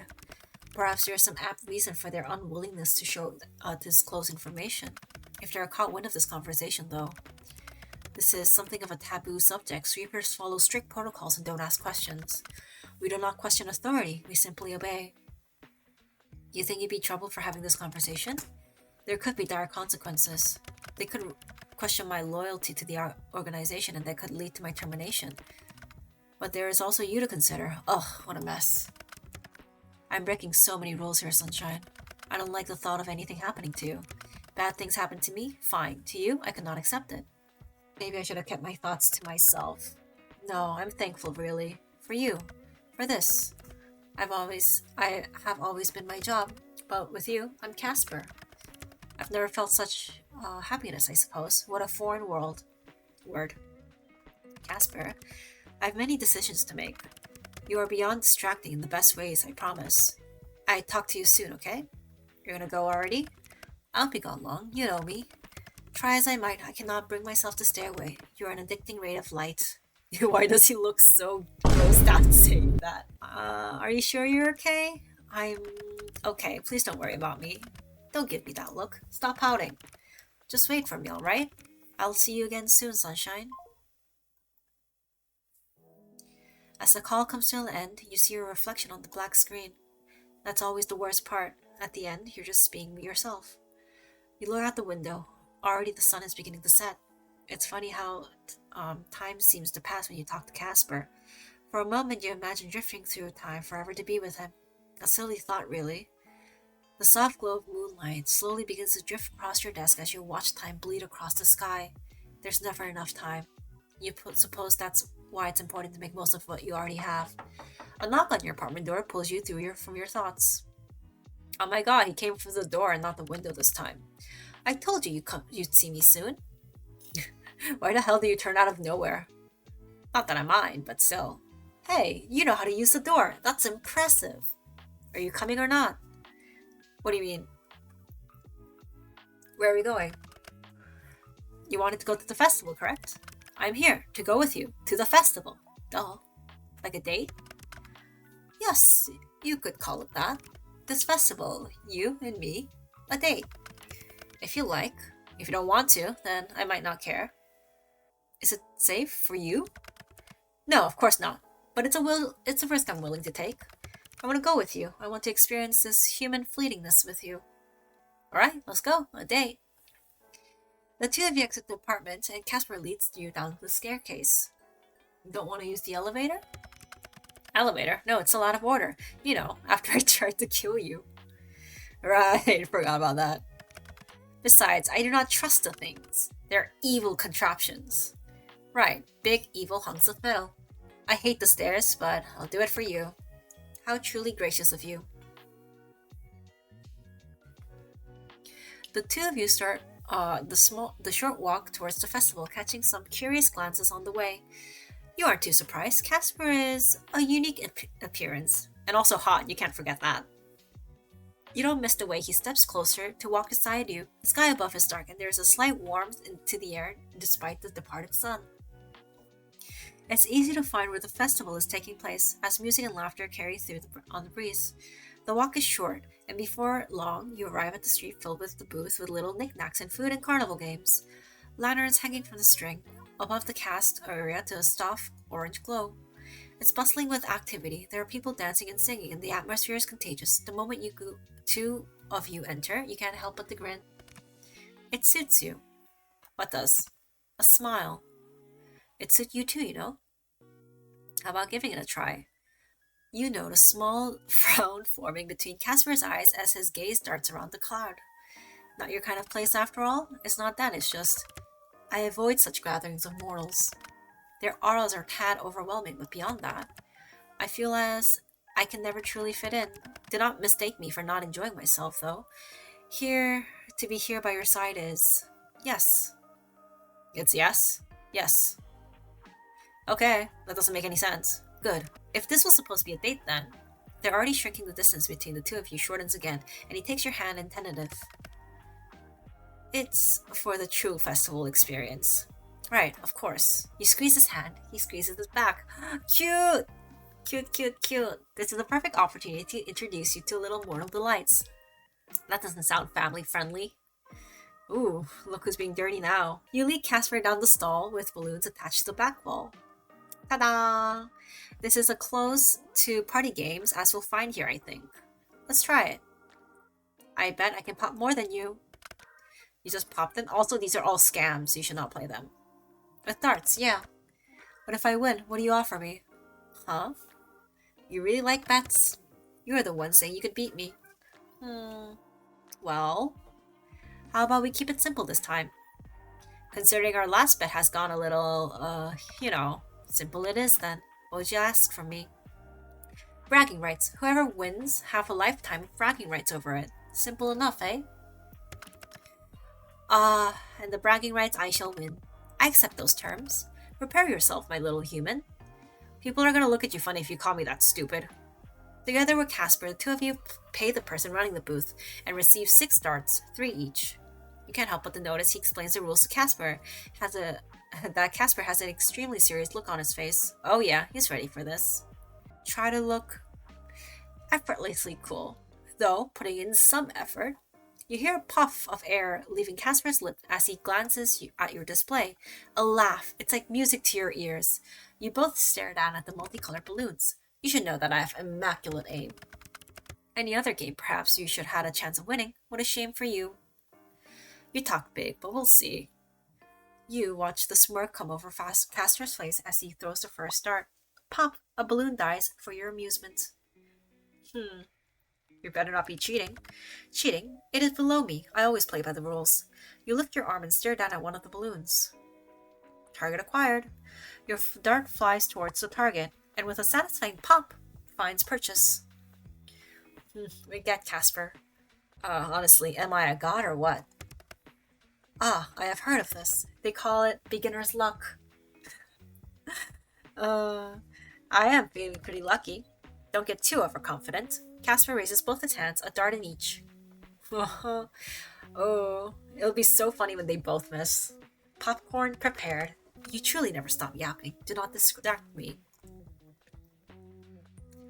Boo! A worthy effort, but I am not afraid. Both darts leave his hands. Oh wow, both balloons go pop. Wow, I can absolutely do that too. Absolutely. Watch this. You mimic his posture and raise two darts. You feel strong, powerful. It'll be easy. You let the darts fly. The moment has been epic, a tale to be passed down for ages had any balloons popped. They did not. Unsurprisingly, honestly. We'll need to work on honing those so-called skills of yours, Sunshine. I missed, on purpose, obviously. Can't have you... I don't mind you having bragging rights. You look so serious about winning. I mean, you losing our other bet, so it's only fair. Lying once again? All the time, yes. It's no matter. I have won this bet, Sunshine. Don't get too used to it. Used to the feeling, little Reaper. Taking Casper's hand, the two of you continue to stroll down the festival. You take in the lights, the colors, the smells, the sights. And more important, you take Casper's reaction to everything. There's a wide-eyed open of awe in his face, as if he's seeing the new world for the first time. It is decidedly human of him. Every now and then he brags about winning your bet, but mostly he lets you pull him from one booth to the next, enjoying each atmosphere. It's endearing. He is genuinely excited, having a good time, together, with you. Your heart hammers away in your chest, and you try to think of the last time you saw him have so much fun. How long has it been? Too long, far too long. This frustrating, charming, yet surprisingly easily flustered man is to blame. He has you grinning from ear to ear even before you realize it. Your train of thought has been interrupted by a spark of a streak of light soaring in the night sky, then interrupted onto a colorful firework. Casper sucks in his breath, his eyes wide as he watches. Pretty, huh? I knew you'd like them.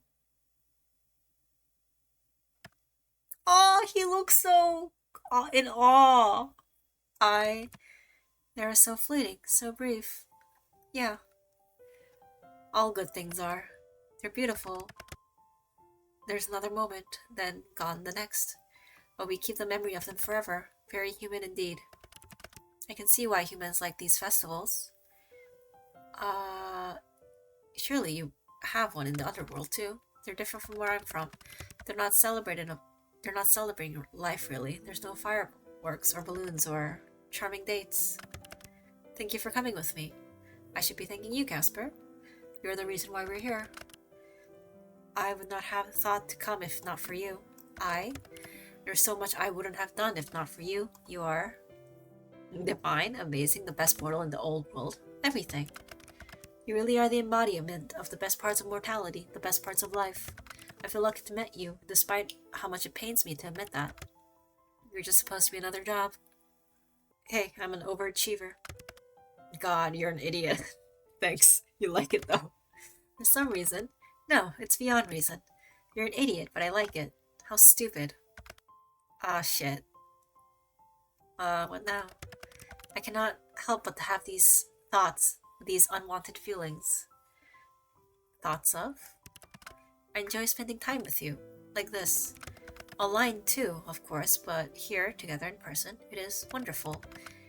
This was not supposed to happen. It should still not happen. And yet, I want to throw that to the wind.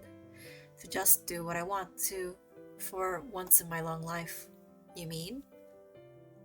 The fireworks continue to burst above you. The color stands across Casper's face. Sunshine, I really like you. I really, really like you. I love you. I never meant to, but I do. Every day, I want to wake up and hate you. But there has always been a part of me that's drawn to you, like a moth to a flame. I thought if I could just win our bet, that I could just get rid of these feelings. But now, I do not want to win. I do not mind losing. Not to you. Because the thought of losing you for even a moment tears me apart. His words hanging in the warm air. The fireworks continue. He looks scared, fragile for this moment, nervous.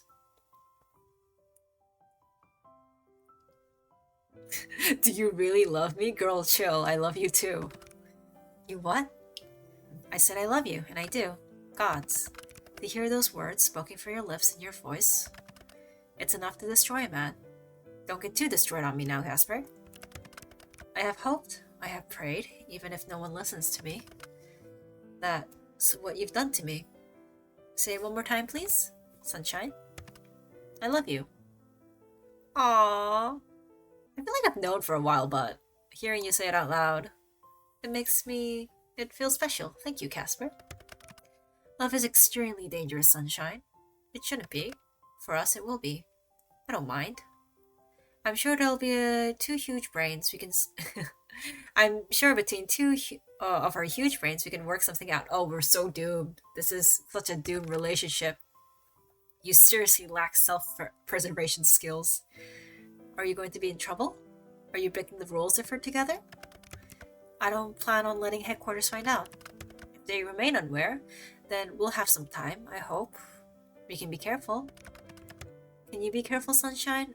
It's not really like you. Damn. Man is putting me down during confession.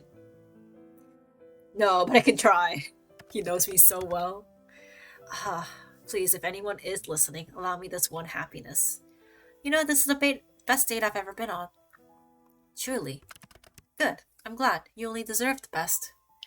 I got to witness you experiencing so much for the first time. That's the best. And, well, I'm glad to be here with you for the time we have. If I could have my way, I would be with you forever. But, with the way I was made, well, I'll take whatever moments we are given. Do you want to go back? To your apartment? Yeah. Unless you need to go, I'll come back with you. Stay the night with me, please?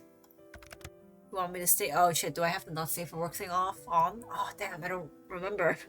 I just want to be by your side a little bit longer, please. Okay, I must admit, I do desire to be close to you. Wow, how indecent, Casper. I bet you're thinking dirty thoughts right now. Shut up. You know I can't do that. Your chest feels warm, your heart full. He holds your hand so delicately. It's like only natural that the two of you are connected like this. A happy feeling blooms from inside you and breaks into a run, pulling Casper along the side of the streets. You laugh, he laughs. Life is fleeting but good. You reach your apartment and pull Casper inside, closing the door behind you for the night. Don't. Oh, thank God. Oof. Has sleep ever come to you so easily? No, you think it hasn't. How did you survive so long without this warmth, without the weight of the person beside you? Your dreams that night were peaceful, like sunshine poking after a rainy day. You open your eyes, blinking as sunlight streams in from your window. And there, laying next to you, is Casper, his hair strewn in a pillow. About the pillow, his body tangled in blankets and his chest rising and falling on your soft breasts. A smile spreads across your face, and a warm, fuzzy feeling settles your stressed chest. Casper is there, right next to you. It feels like a dream almost. A crazy one at that, honestly. If this was all a dream, it would make much more sense. An immortal Grim Reaper, and the soul he just could not take. It sounds like a plot to a bad novel. But here you are. And here Casper is, in the flesh. Gently, you reach out and stroke his hair. He shifts, eyes fluttering open. Sunshine? Moonlight? What? It's cute, right? If I'm supposed to be like Sunshine, you're definitely more like Moonlight. I like it more than Grimmy. It's cute, I suppose. You're still here. I'm still here. Work doesn't need you. Work always needs me. But there's something more important to me than that at the moment. Aww. Who said I meant you? Damn. Did you mean me? You are. You have always been precious. You've become precious to me. I have thought you might wake up and regret it. Regret. It's not a feeling I'm accustomed to. There has been no room for regret in my long life. There's only been following commands day in, day out, more of the same. I feel I only learned regret once I met you. What exactly do you regret? Had I not told you the truth of how I felt, then I would have felt regret. And if I do not do all in my power to keep you safe throughout these difficult days to overcome, I would feel far worse than regret. What's next for us then? Well, I must return to work. Being gone too long will raise suspicions. I wish you'd stay. I wish I could stay. But I feel that running away from responsibilities will just end in heartbreak. I would not want to see you hurt. Even if you are a complete idiot. Rude. True but rude. Hey. Where'd that come from? Only an idiot would get involved with someone like me. You're hot. Therefore, you must be an idiot. Takes one to know one. You may be right. But at least I'm very handsome, charming, and overall perfect idiot. It hurts to know you can't lie sometimes. You really think that's all true, huh? Obviously. So, you go back and then, tomorrow is day 10 of our vet. I am currently aware. I need some time. Something like this has happened to me before. Maybe there's a way to clear your name. To clear my name of death? It does sound likely, but you're a special case. They have to understand that. Give me some time, Sunshine. I will try to work something out. Alright, but I'm more worried about you. There's nothing to worry about.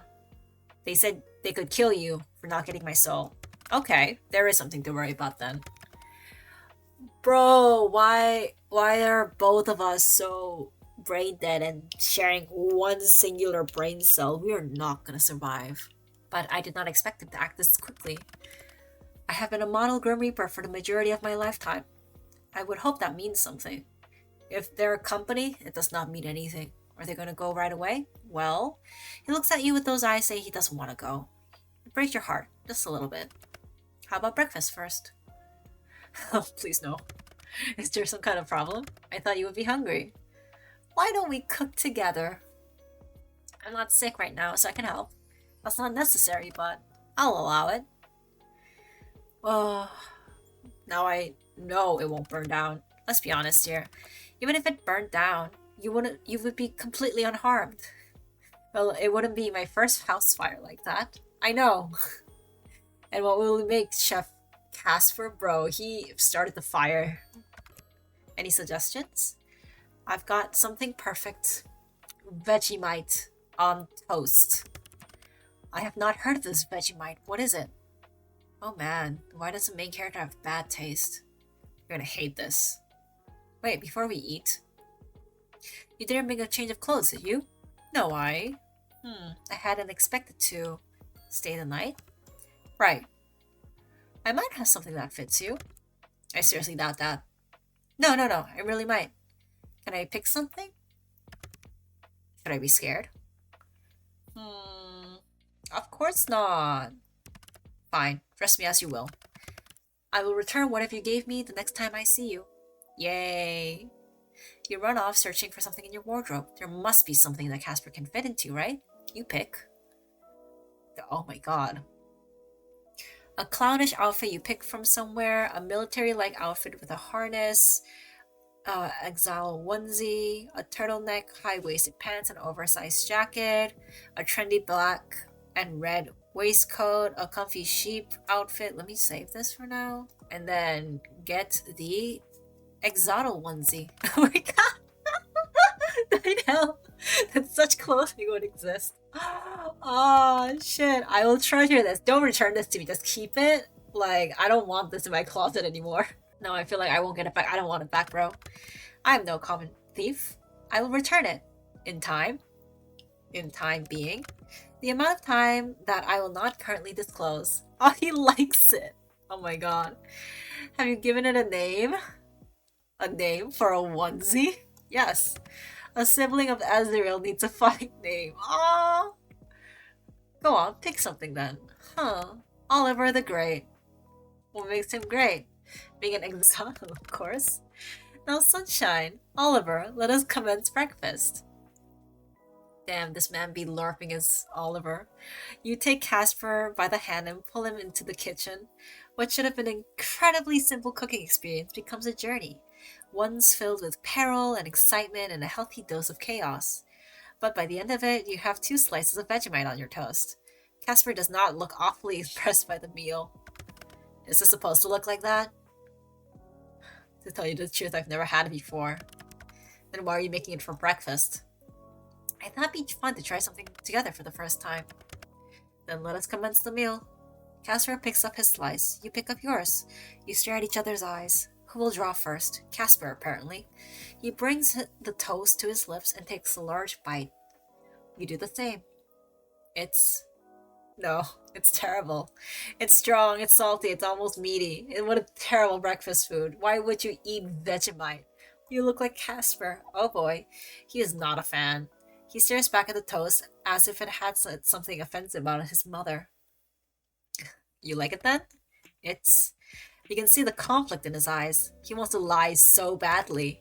It is. The taste is. You can say it. It's the worst thing I've ever eaten. Relate. Somehow I knew you'd hate it. That's why I picked it. You're so cute. Why is it like that? Who enjoys it? Australians. The non-betrayers, that is. The whole continent of Australia should consider getting their taste buds looked at. Anyway, it's about time I made my way home before I further ire from my employers, but we'll talk soon, okay? I'll figure something out. Because perhaps it would be a good idea to stay inside your home today. Why? I have a bad feeling, I suppose. I didn't peg you down for the superstitious type, but okay, I'll stick around here. I wanted to hang out with Shang anyway. I will return these clothing items to you soon enough. It all looks good on you. Well, if you exist. I will take this exotic costume off your hands. Only because you asked me to, of course. Not because you want it. Not at all. He has no fashion sense. You look like you want to say something. Night House. I think he's gonna die and this forsaken fluttering in my stomach does not cease. I love you, Sunshine. Be well. You said that in a fucking exotic onesie. I don't know how to feel about this. I love you too, dumbass. Don't die. That's the goal. He gives you a gentle kiss before he turns towards your window. Once again, I have a door. It's too late. He's gone out the window again. What a weirdo. With a happy sigh, you return back to your room. Time to entertain yourself for a little while, I suppose. You spend the day with Jen cleaning up your apartment and playing around in your computer. It's a bit boring now that Casper isn't here, but you manage. You spend years without knowing who Casper was. Why should you become bored now? But you come to realize that you are indeed feeling a little lonely he's gone. As the moon rises high in the sky, you finish washing your dishes, then you return to your room. My bed. You sit on the edge of your bed and look down at the pillows. They're the same as always, but they seem different too. Just this morning, Casper was laying there, right beside you. A grim reaper. But more than that, a man you've come to feel for deeply. You hope to have many lights next time. Sleeping next to him was very distracting. That just add to his ego, but he is a really good-looking man. Curse him. You stand up, smiling down at your bed once more. Hopefully, you'll spend another night with him soon. Let me talk to my pet. Contemplate your time with Shang. You look down at Shang, a mix of pride and happiness over in your heart. Really, it's quite amazing. In all these years of the universe, you and Shang happen to be born close enough to know each other. It's a special feeling. You hope that this very special feeling will continue a long time in the future. Sit with Shang. You sit down beside Shang and pull out your diary. You don't really use a diary, but today you think you might it'd be nice to do a little writing. Pen in hand, Shang runs against your legs as you write.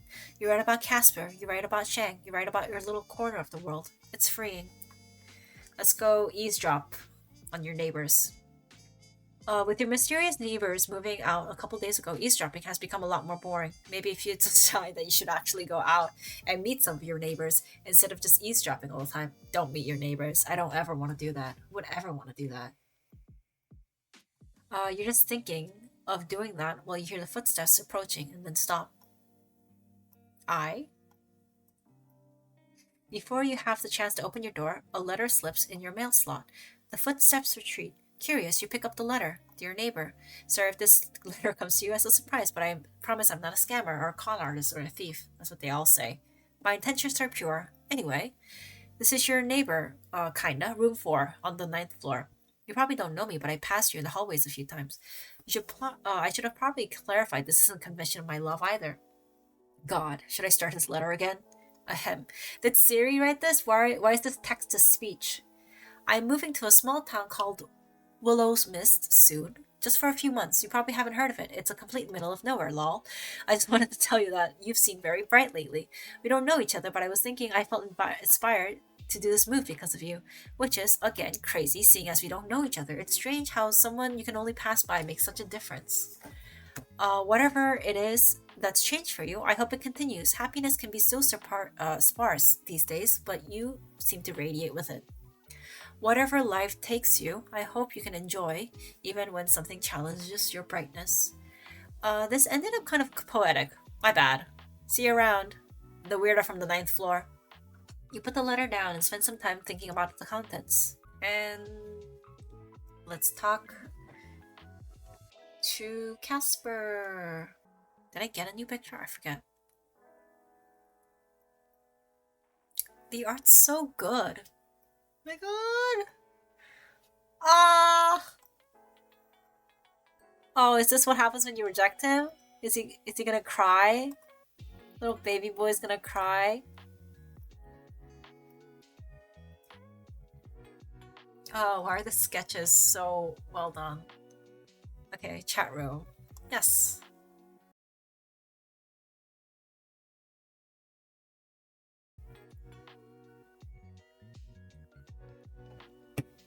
Oh, he changed his profile picture! Sunshine, are you safe? Well, are you at home? Did you eat? Too many questions. Slow down. Okay. Also, it's only 3 questions. It's not that much.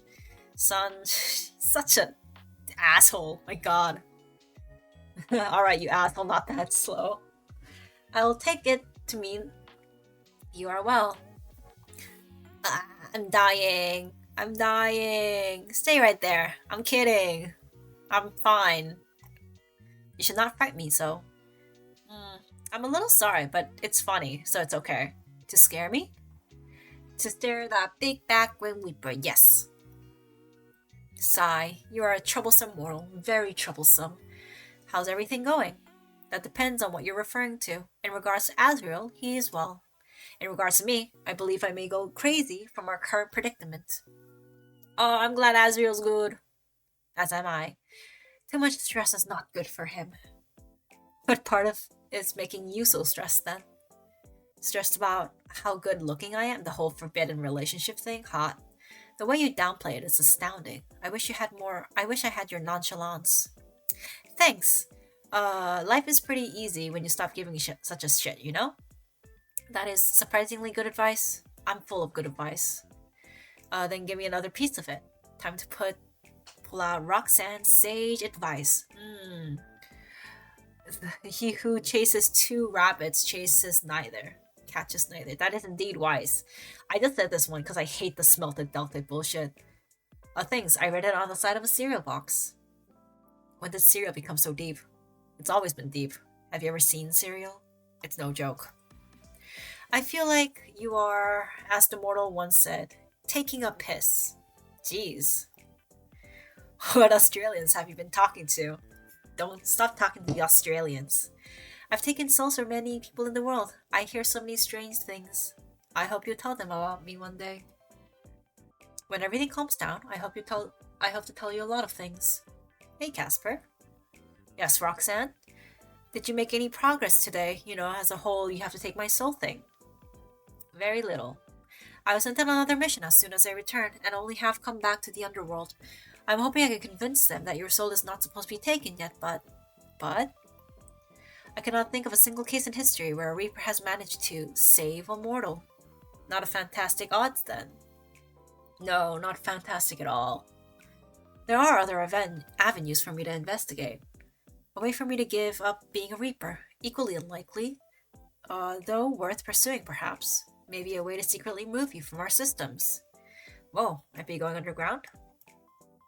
In the eyes of Grim Reapers, yes. And if none of that works, then I hope to find a way to protect you after I'm terminated. No, don't say that. No one's getting terminated. I cannot see an ending where it does not have one or both of us dead, but your optimism is infectious. It's like a disease. And such, I will investigate whatever avenues I can. Good boy. Again, with the good boy. If anything, I am a bad boy. Do you really want me to call you bad boy, baby girl? Baby girl you lost? Somehow that's worse. Anyway, I have made no progress yet, but I have ideas. I believe you should be safe for some time. My superiors know your soul is difficult. That is why they should give me a little bit more leeway. What about the whole, weird memory thing you had? I do not know who to talk to about or ask such a thing. If I speak to the wrong person, the consequences could be dire. I do have an idea. Oh, tell me.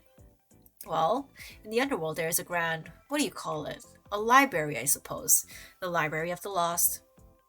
An apt name. All of our history is there, thousands of years of Grim Reapers and more. But I said, I would never be able to get a clearance to that place. Who would? I do not know. Not my boss, not my boss's boss. The secrets are held there are immense. I would imagine. I have never been there, nor met anyone that has either. But if any place holds the answer to what we can do, the truth of my creation, it could be there. Heist time. Huh? It's like a spy movie. We get onto the rooftop, and then you'll lure me down with a rope. You can just fly, though. And then I'll do some cool-ass flips over lasers. You watch too many movies. Forget the lasers. I would be more worried about the gargoyles. Gargoyles? What the fuck? Yes, they make excellent security guards. Damn, foiled again. I tire of typing. That's such a mood though. When I don't want to type with my friends, I just call them. There you are. That's much better. Did you miss me? Are you sure you are not a witch or warlock or something similar? Wait, why? More than I care to admit. Seeing you safe gives me an odd relief. Perhaps you put a spell on me, that's why I miss you so. Tell me more about this odd feeling. A strange warmness off my chest. Dear gods, is this the heart I acquired? Surely not. Surely the Grim Reaper is above such mortal things. Ha! Sunshine, you're an idiot, says you. It must be like looking into a mirror. I was wondering something. What's your biggest fear? That's a little bit out of nowhere. I was just thinking, you seem a little scared of your organization. Well, yes. I wasn't afraid of it in the past. I saw countless terrible things happen, and yet I never feared. That's what they did, was little concern to me. I suppose I now have a reason to fear them. Is there anything you're scared of? Well, I suppose I am scared of myself in a way. Lately I feel though I do not truly know who I am, nor where I came from. Things I did even before I met you. Really, this is all your fault and you should feel terrible about it. I never feel terrible about anything. You are a Reaper version of a home wrecker. A Reaper wrecker. Guilty as charged. Home wrecker? What home? Sorry, I'm allergic to guilt. Chew. Achoo. Wait, why are you sneezing? Good question. Maybe I'm allergic to bullshit. Damn. That's an unfortunate allergy to have, you don't say. What about you then? Well, you went and said something serious. I was gonna say, fuck bugs. Nothing should have that many legs. Seriously. But something more serious. I'm scared. Not taking enough risks. I think I'm too risk adverse. But sometimes the risk is what you need to take to make things better. Don't you think? You're adding another fear to my pile, Sunshine. That's what I do. I kid. In all honestly, I think you take plenty of risks. Just look at the mess we're stuck into. Thanks, Casper. Ha. What are you sighing about now? I'm annoyed. About? It's time. Soul baby time? No, fool. No matter how many times you bring it up, it is still not possible. That's because you haven't tried. There's no way to have a soul baby. They don't exist. Those are words for someone who's giving up. Giver up, That sounds stupid. Yeah, it is. Then, time for what? Time is what is annoying me. It goes by so quickly. What feels like a blink of an eye to someone like me is a lifetime for someone like you. It's frustrating. There are so many things I do not know about you. Things I wish to know. Well, we have some time now. What do you say you want to know? Where would I even begin when I desire everything from you? Well, we gotta start somewhere. How about your favorite food? No, your favorite guilty pleasure food. Ooh, that's a good question. There's so many things, so many good food. If I had to settle on one, maybe. What are these shitty answers with pickles? He said guilty. I guess anything with cheese, because right now I'm eating a cheese pizza.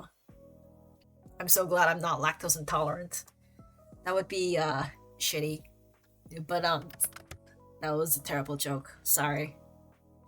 Thank you. I'm here all week. I suppose your choice isn't too bad, however, cheese is fine enough. You know, there's a part of you that seems to like red wine and expensive cheese, guy. But on the other hand, your diet is cheap cup noodles. You're really a classic cheese kind of guy, aren't you? There's a difference between kinds of cheese? Wow. I'd be happy to give you a ranking of my top 20 cheeses from some time. That sounds absolutely terrible and I can't think of anything better. It really is terrible. It's a date then. Anyway, what about you, Casper? You can't say noodles. Anything else? I like bread. Bruh. Like bread? Just plain bread. However, it does taste better when folded in half. I feel myself growing hungry just thinking about it. Okay, white bread boy.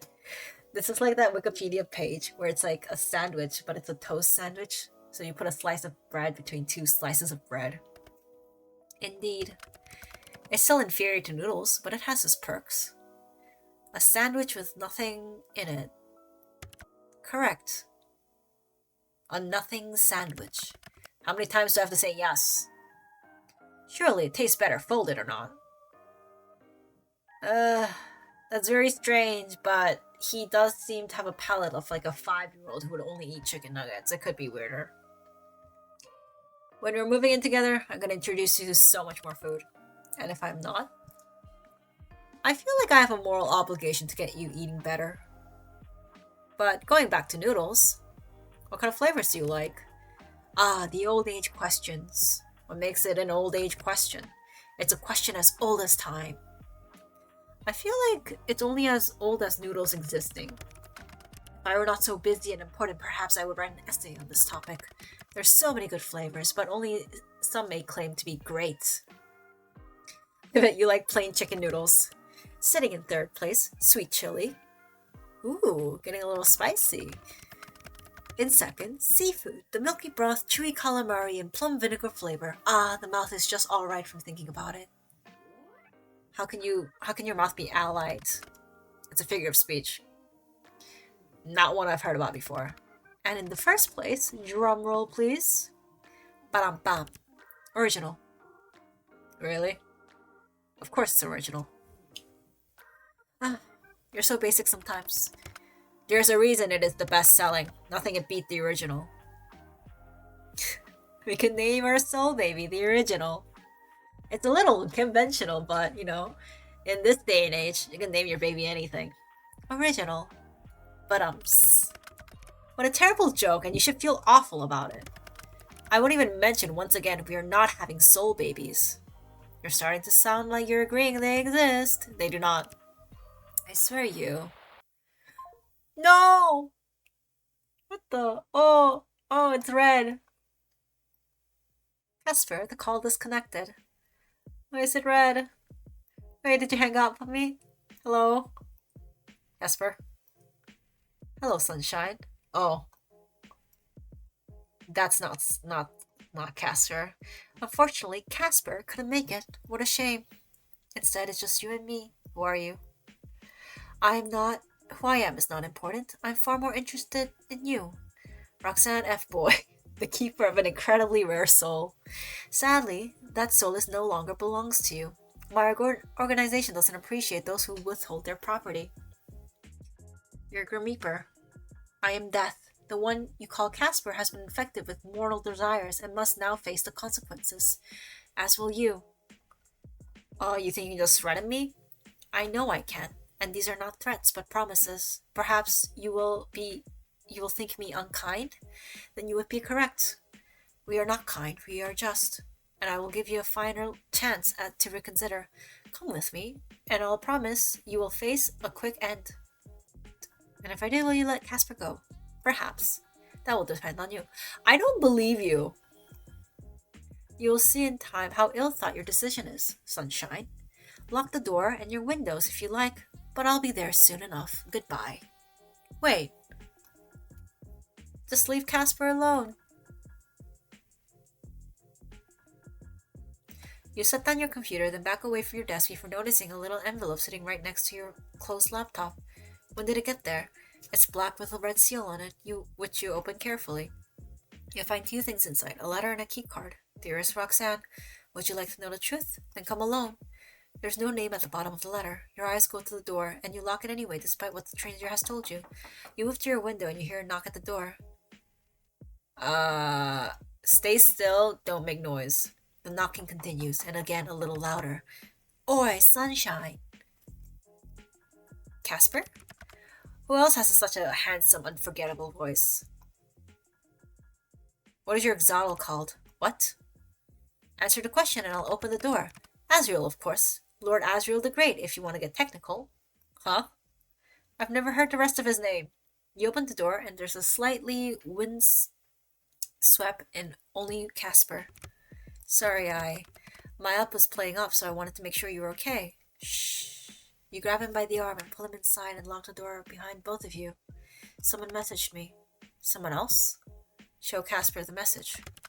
It's not safe to be here. I was right to come. I don't want anything bad to happen to you. We have to leave. I must take you somewhere safe. Safe? Is there anywhere safe a hideout we can use? Reapers can track anyone easily with this throughout your realm, but going to the underworld, I have a terrible idea. I love terrible ideas. I can take you to my place. Wow, you're using this as a chance to flirt. Wait, no, I didn't mean it like that. Ugh. You'll not be tracked so easily there, so I imagine the last place they would accept you. What about Shang? I can take you first and come back for your beast. This is so sudden. Alright, let me grab some stuff. You grab a duffel bag and stuff it with essentials, including the letter and keycard you were somehow given. Every now and then, you hear a strange noise and jump, but nothing is there. Okay, I'm good to go. I can't believe I'm going to the underworld. This is cool as fuck. Were the circumstances different, I would never take you to such a place, but we should go quickly. How do we actually go there? We fly, obviously. What? You watch Casper open the window and steps as if there's something to step onto. He reaches his hand back into your window. You're watching you scramble all over my desk. It's hilarious, you know. Shut up. Takes his hand. You take his hand and step outside onto the top of his shoes. You look up at him. How could you look down at him? Oh, shit.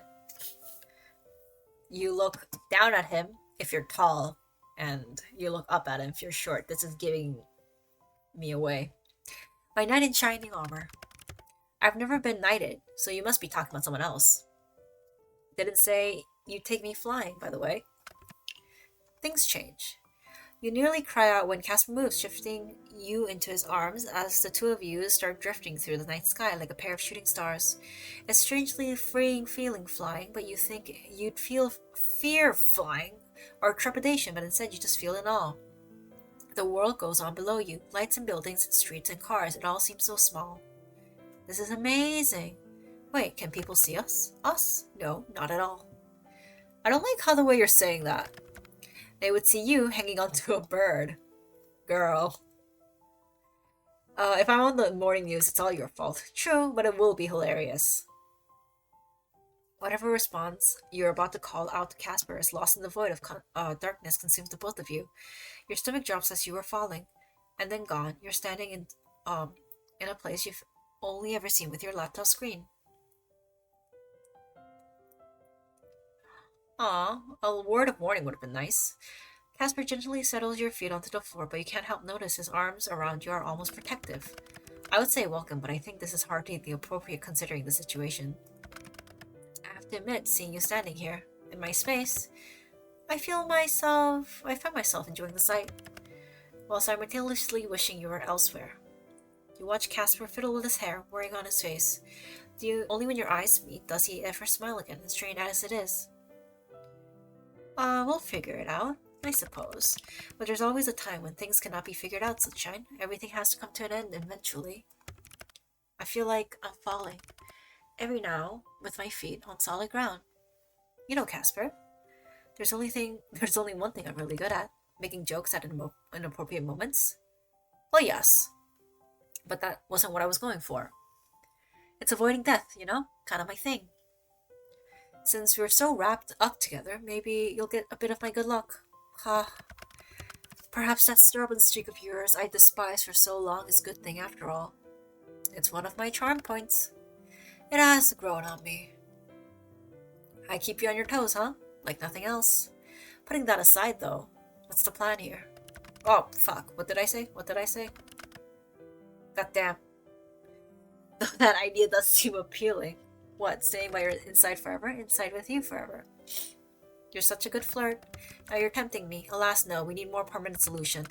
But putting aside everything else, you should rest. Your body is likely tired after traveling across realms. What about you? I will be back. I don't want to be alone. Oh, how can I say no to that? You pulled Casper by the hand towards his bed. Your eyes sleepy.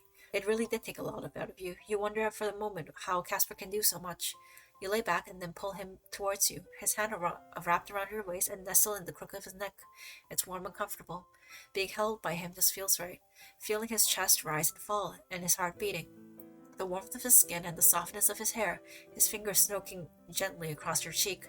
Time goes by, but you're holding each other, afraid to let go, and sometime later you decide to speak up. Be safe, okay? If you die, I'm gonna kill you. I'm unsure how much say I have in that matter, but I will make sure not to perish. For once, death has no appeal to me. Look what you've made me done. You corrupted a model Grim Reaper. We both know you don't mind. I'll be back soon, Sunshine. Don't go anywhere, and don't open the door.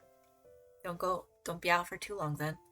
He leans and kisses you, gentle, tender. I will see you later, my love. His hands then stop to look down at you, his eyes filled with some sort of affection you never thought would be aimed at you. He turns and walks out the door. He closes, the cold feeling settles in the room. You look towards the bags where a letter from a mysterious reaper is hidden, but your body feels heavy and your eye drops droop. Time to sleep, you think. Just a nap, and then you wake up and everything will be fine. With a yawn, you close your eyes and let yourself drift off to sleep. New items added to gallery. You dream of connection. It's funny to dream about, really. Connections don't usually have forms, and yet you can see it. Bright and fuzzy around the edges, you reach your hand and find out it's warm and comfortable. You feel that warmth throughout your body like a hug. It feels like Casper. It feels like home. It suddenly speeds away from you. You look to the horizon, searching for that connection, and there you see Casper. Your eyes meet, and once again you feel that warmth. You blink your eyes and you're still tired from the night before. For a moment you feel disoriented. This isn't your room. Where are you? You think, right, this is Casper's room. It's strange to be here. Sure, you saw it in your video call, but you're actually here. In Casper's room, which is filled with Casper's little silly things. All his posters, his drawers, what it looks like skincare, his scythe leaning up against the wall. There are things that Casper chose out, special things to him. It's a nice feeling to be amongst those special things. And he is, you see, sitting at his desk. A warm feeling settles you over your chest. Yes, this is one of those nice feelings. He hasn't noticed you're awake, but that's okay. It's nice to watch him for a moment. It also feels lonely. He's been alone in this room forever. No one to lean on, no one to look after him when he's sick in his soul sickness of his. If you can be that person for him, well, that would make you very happy. You wonder for a moment that when Casper got back, did he see you sleeping, look down at with you with content, then let you sleep a little longer? Did he tiptoe around the room, careful not to wake you up? You sigh, happy. He really is cute. His head turns to your direction, and his gaze is soft. Lately, he's been always soft when he looks at you. When did that happen? Good morning. Wait, is it morning? How can you tell down here? Time matters too little to a Reaper. But I do have a clock. You've been asleep for a few hours. When did you get back? Not long ago. I dislike the idea of you being here alone. It's beyond frustrating. If I take you with me, you are in danger. If I leave you here, you are also in danger. And I will admit, I do like seeing you in my bed. It's almost annoying how much I like it. Oh, I got to sleep with Azriel. Best sleep ever. Azriel is not content with being the best Reaper. He also wants to steal you away from me. I respect that, though I will not allow it. Silly. He's just being a good boy. Give Azriel a little squeeze. My heart belongs to one person only, Azriel. SARS. That one person would be... You stupid. You see a little smile tugging the corner of his mouth. He does seem slightly tired, actually. Tired but also determined. How did it go anyways? Any leads? Nothing I didn't already know. It's beyond frustrating. There are so many questions I need answered, and certain others would do the same questions, but there's no one to ask. Everyone who else cared is long gone. What do you mean? I knew some people who questioned out their way of doing things in the past. They're all terminated. My organization does not suffer questions. I'm sorry. I'm the only one who's sorry. I watched a lot of people go to their death, and I did nothing about it. Perhaps there's not much fairness in death after all. They didn't deserve to die. But it's not your fault. Why would it be? Maybe.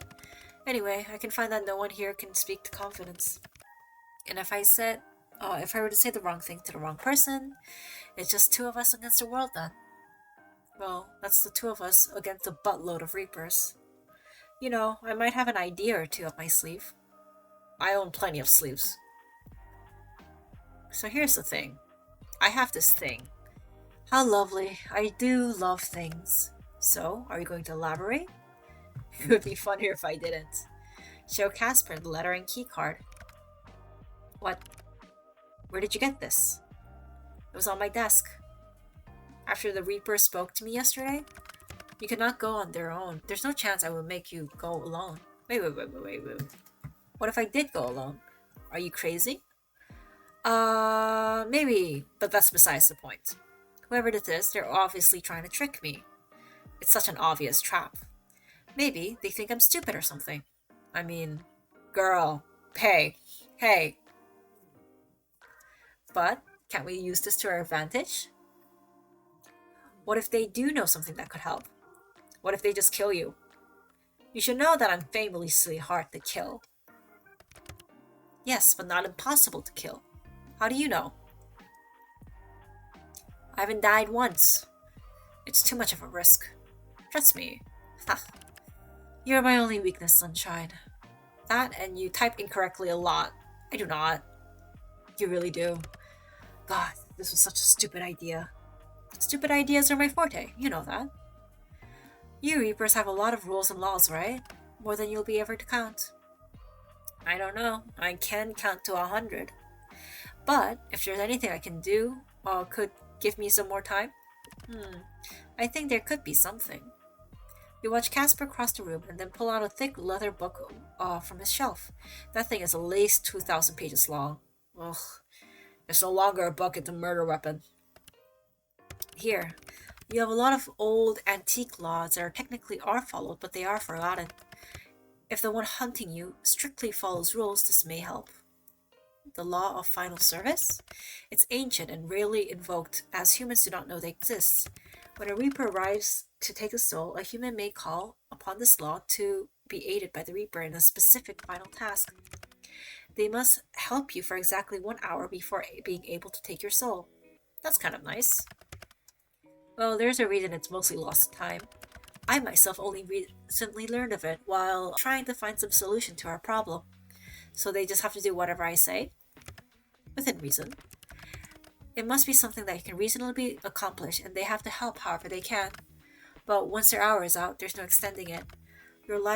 You'll be forfeiting your soul using the law. What if in that hour I can work how to fix things? I really should just come with you. Let me try. Let me show you how serious I am about us, together. Fine, you win, but you must message me if anything goes wrong, and I will be there in an instant. I promise. You stand and pick Casper's jacket that sits by the door, and then turn back to him. His expression is concerned, and his eyebrows are knitted together. Yoink. If anyone asks, I'm a Reaper, wearing normal Reaper jacket, walking normal things in normal underworld. Nothing suspicious here. You are the bane of my existence. And yet, I desire you above everything else. How frustrating.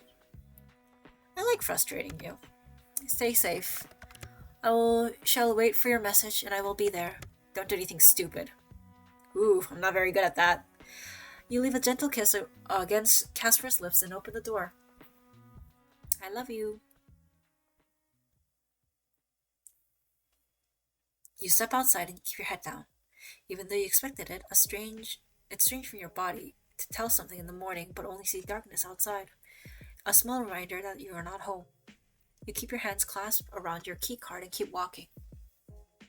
People pass you by, but you can't help but feel they're watching you. Are you being too suspicious? Is it just a terrible idea? Yeah, it is a terrible idea, but it's expected. It was your idea. Terrible ideas are usually the best anyway. You continue onward, following the surprisingly and well-made scenage. Whoever designs these in the underworld needs a raise. Soon enough, you arrive at the building from the description on your keycard. The Library of the Lost. There are no one else around. You walk up to the door and scan the keycard. With a click, the door opens for you and you go inside. A huge library spreads before you. You're smarter than I gave you credit for. Sunshine? He's hot. I don't... Damn. He has literally the look I wanted to go for in my first playthrough, the fuckboy. Oh shit. Who are you? What the fuck? Who? Very eloquent. A command of your language that Shakespeare would envy. You're him. Asshole McAsshole face. Are you the mortal that has 8394 has abandoned his station to protect? A disappointing end for an otherwise remarkable Grim Reaper. I cannot help to wonder what he feels so interesting about you. From my point of view, you're just another human. I'm a... I'm a mortal who makes annoying people my full-time job. And baby, I never miss a day. Right, somehow I'm not surprised. In any matter, it would be absolutely hate to stand there chatting with you all day, so let's just get round to business, shall we? You are supposed to be dead. I understand that can be very difficult for a mortal to move on, but it is the natural order of things. Screw you and your natural order.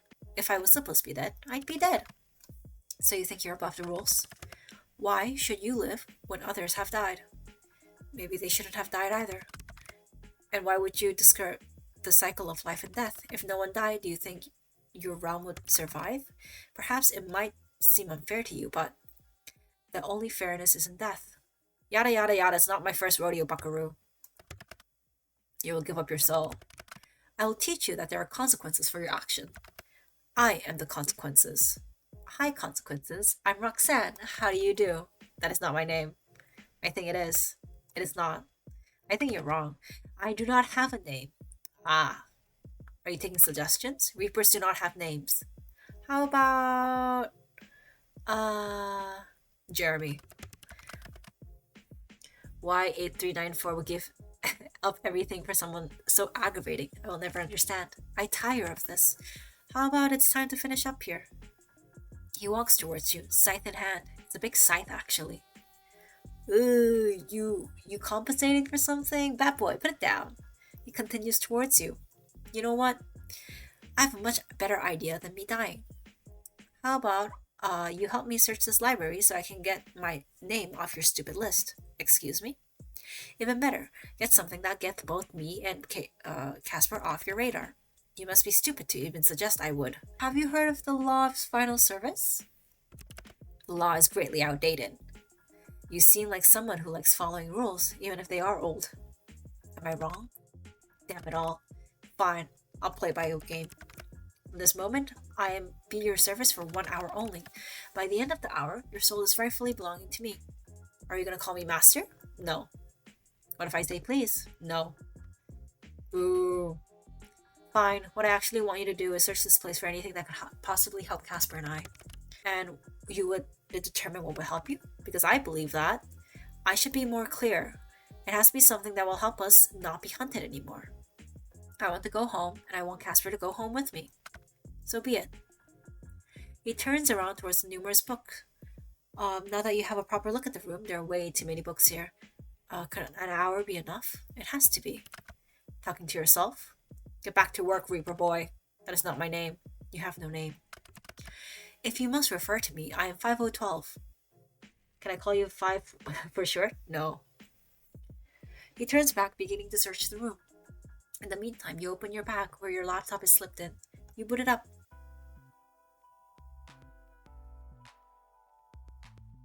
Can I play games on my laptop? Ah, it's the ghost of Roxanne, here to haunt you. That is not true. I've never met a ghost who haunts someone over Messenger client. And there's a first time for everything, Casper. Where are you? Did you make it there safely? Are you hurt? Whoa. I'm fine. I got here safely, and I'm making my new servant search for selves. It worked then. Thank the gods. Why thank the gods when I'm right here? The guy's kind of a prick, though. Did you get his number? Oh yeah, 5012. I asked if you can give him a nickname. He said no. 5012? You know him? He trained me for some time. Perhaps disciplined is the right word. You? Disciplined?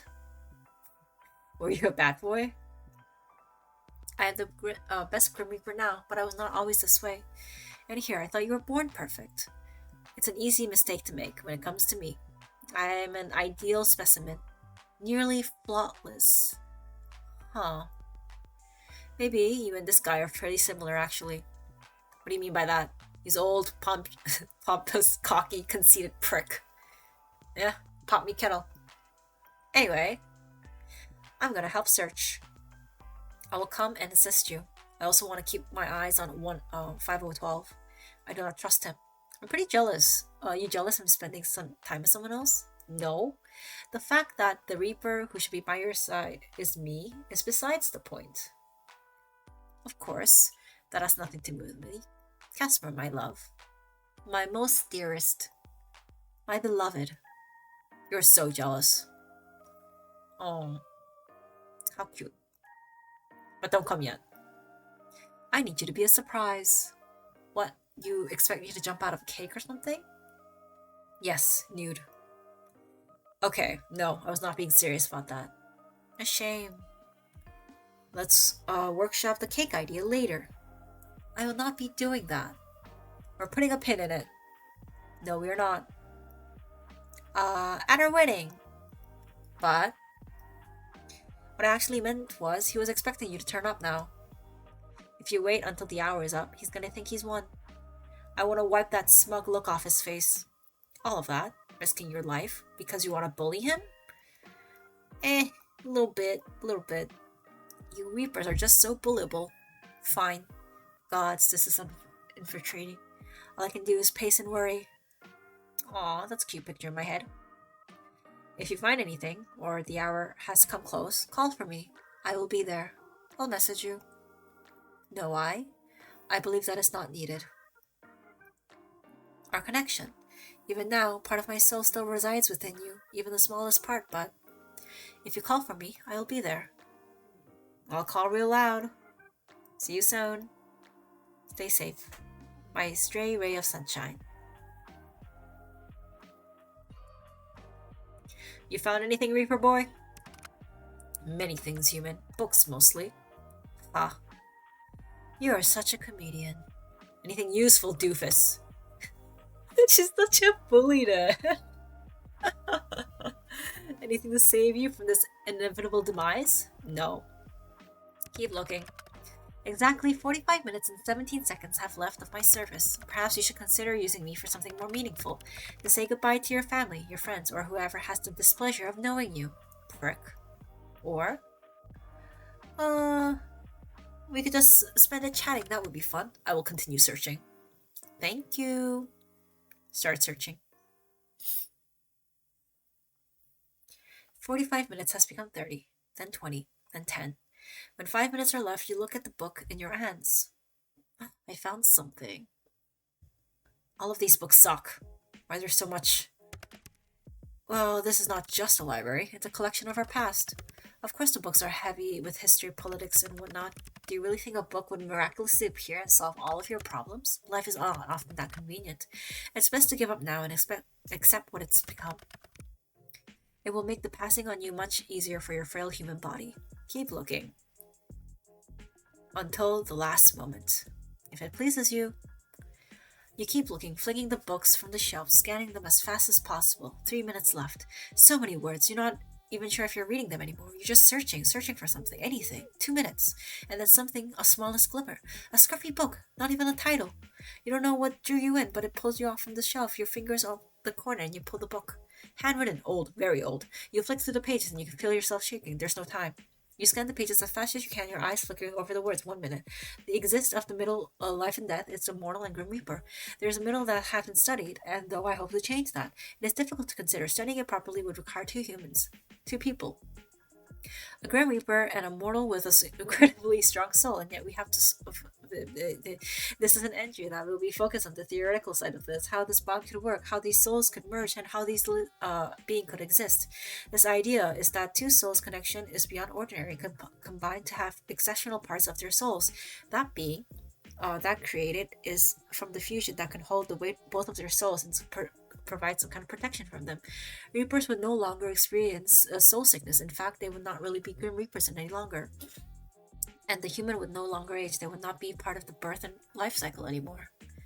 But this is all theory, a game theory. In practice, it would take a very special connection for a bond like this exist. I believe these consequences would be immense. To be connected, that no one could live longer without another. I'm not sure if this is a blessing or a curse. It would be a bond like not unlike any other. Although again, it's all a theory. You look up just as 5012 eyes find yours. You enjoyed your final hour, sunshine. A shame that your wishes did not come to fruition. And now I will take what's owed to me. Casper, you feel something pulling inside you, your very soul, that pulls something to you, someone.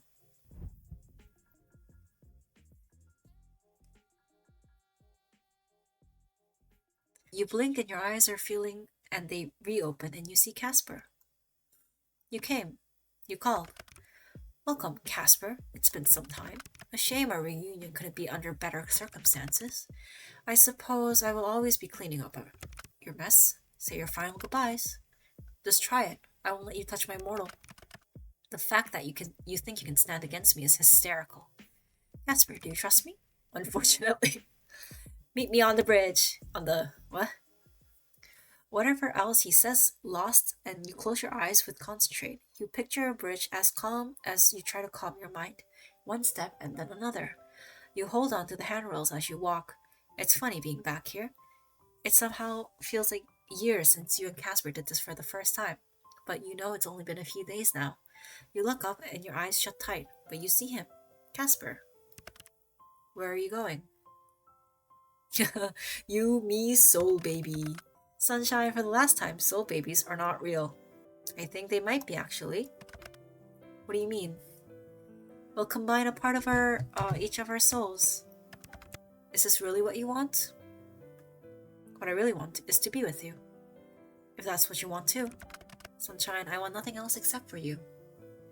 Reach out with your soul. Are we actually making soul babies? Oh, fuck yeah. What in the... You open your eyes. Floating between you and Casper is... Exotl. It's slightly see-through. Barely there, really. But it's there. A part of you and a part of Casper. You two are... no longer the same. What is this? A soul baby! Oh, for the love of... It is not a soul baby.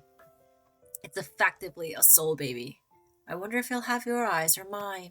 I hope he has yours. It's prettier. You watch 5012 put out a piece of paper out of his pocket. He goes from staring at it, and then you, incredulously. If it was up to me, both of you would be tired of this. But it's not up to me. Tried. Oops. I'm not a judge. I simply am a follower of rules. Human Casper. The two of you are neither human nor Grim Reaper, and thus I have no hold against you. You will be sent back to the mortal realm. But let it be known, if the two of you ever go back there you were, I will be there. We'll invite you to the wedding. Even listening to you makes me lose brain cells. You watch him raise his hand, and before you know, you're falling. Falling, falling, falling, until you aren't. Sunlight cascades in from the window. You blink, unused to sunlight. Looking around, you see your room. You see Shang, returned somehow. Azrael sits next to Shang on bed. Your bag is here, your laptop. And there's Casper too. It worked. It worked? It worked! Welcome back, Casper. We're back. We're back. My son, the suns, my stupid plant, everything is still here. But now it's even better because you're here too. I never thought this could be possible. Thank you, Sunshine. What now? Well, I feel like we're gonna work out a no proof you were ever born thing. Without any legal documents, that might be hard. But we'll work something out, right? We have little choice, really. I had to stay with you forever. Casper, I really do love you. And I you. Thank you for having soul babies with me. Where did we go anyway? I don't know. I only saw it for a split second and it is weird. I guess it's quietly keeping us safe. Hey, would I say I win our bet? You really didn't take my soul. You want my soul now? No? Can I pick something else? Should I be worried? A little bit. Yes. Fine. You, my troublesome little piece of sunshine, can have whatever piece of me you wish. Interwoven. Ending 8.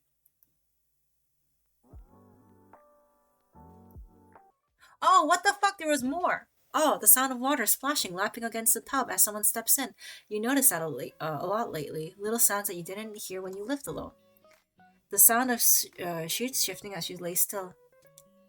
Pans clattering in the kitchen as you sit at your desk. All these little sounds have become special to you.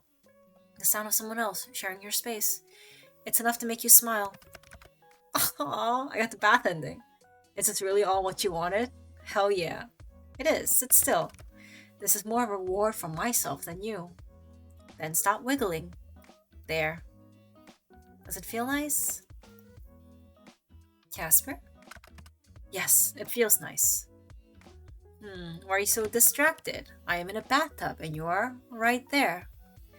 Well, I can't wash your hair from the next room over. Seriously, the first second I saw your hair, I knew I had to touch it properly one day. It's so soft. So long. Are we still talking about my hair? What else will we be talking about? If you don't like it, I can stop. No, please continue. Yay! But next time we should. Yes, Casper? Forget about it. You want me to pull your hair? Ugh. That's not a no. Next time we should share the bath. Oh-ho. Someone's getting very confident over here. If you don't want to, forget about it. Did I say that? In fact, why don't we just hop in now? Huh? You're going red. I'm not. You are. I never go red. I love how bad you are at lying. Now that you can do it. Oh yeah, you can lie now. You smile down at Casper. Oh, his cut is so cute. Life is good. Better than good, actually. It's pretty much perfect. You and Casper? Yeah. You like the sound of that, you think. New items added to gallery. Ah. Cute. Oh my god. Why is the sketch so pretty? My god. Appreciating the art, guys. Appreciating the art. Don't get it twisted. Oh. Ah. Oh my god. Oh my god. He's so precious. He's so precious. This was such a good game. So well prepped. Thank you for joining, people I know. It's a very fun way to spend Valentine's streaming this game. Bye bye.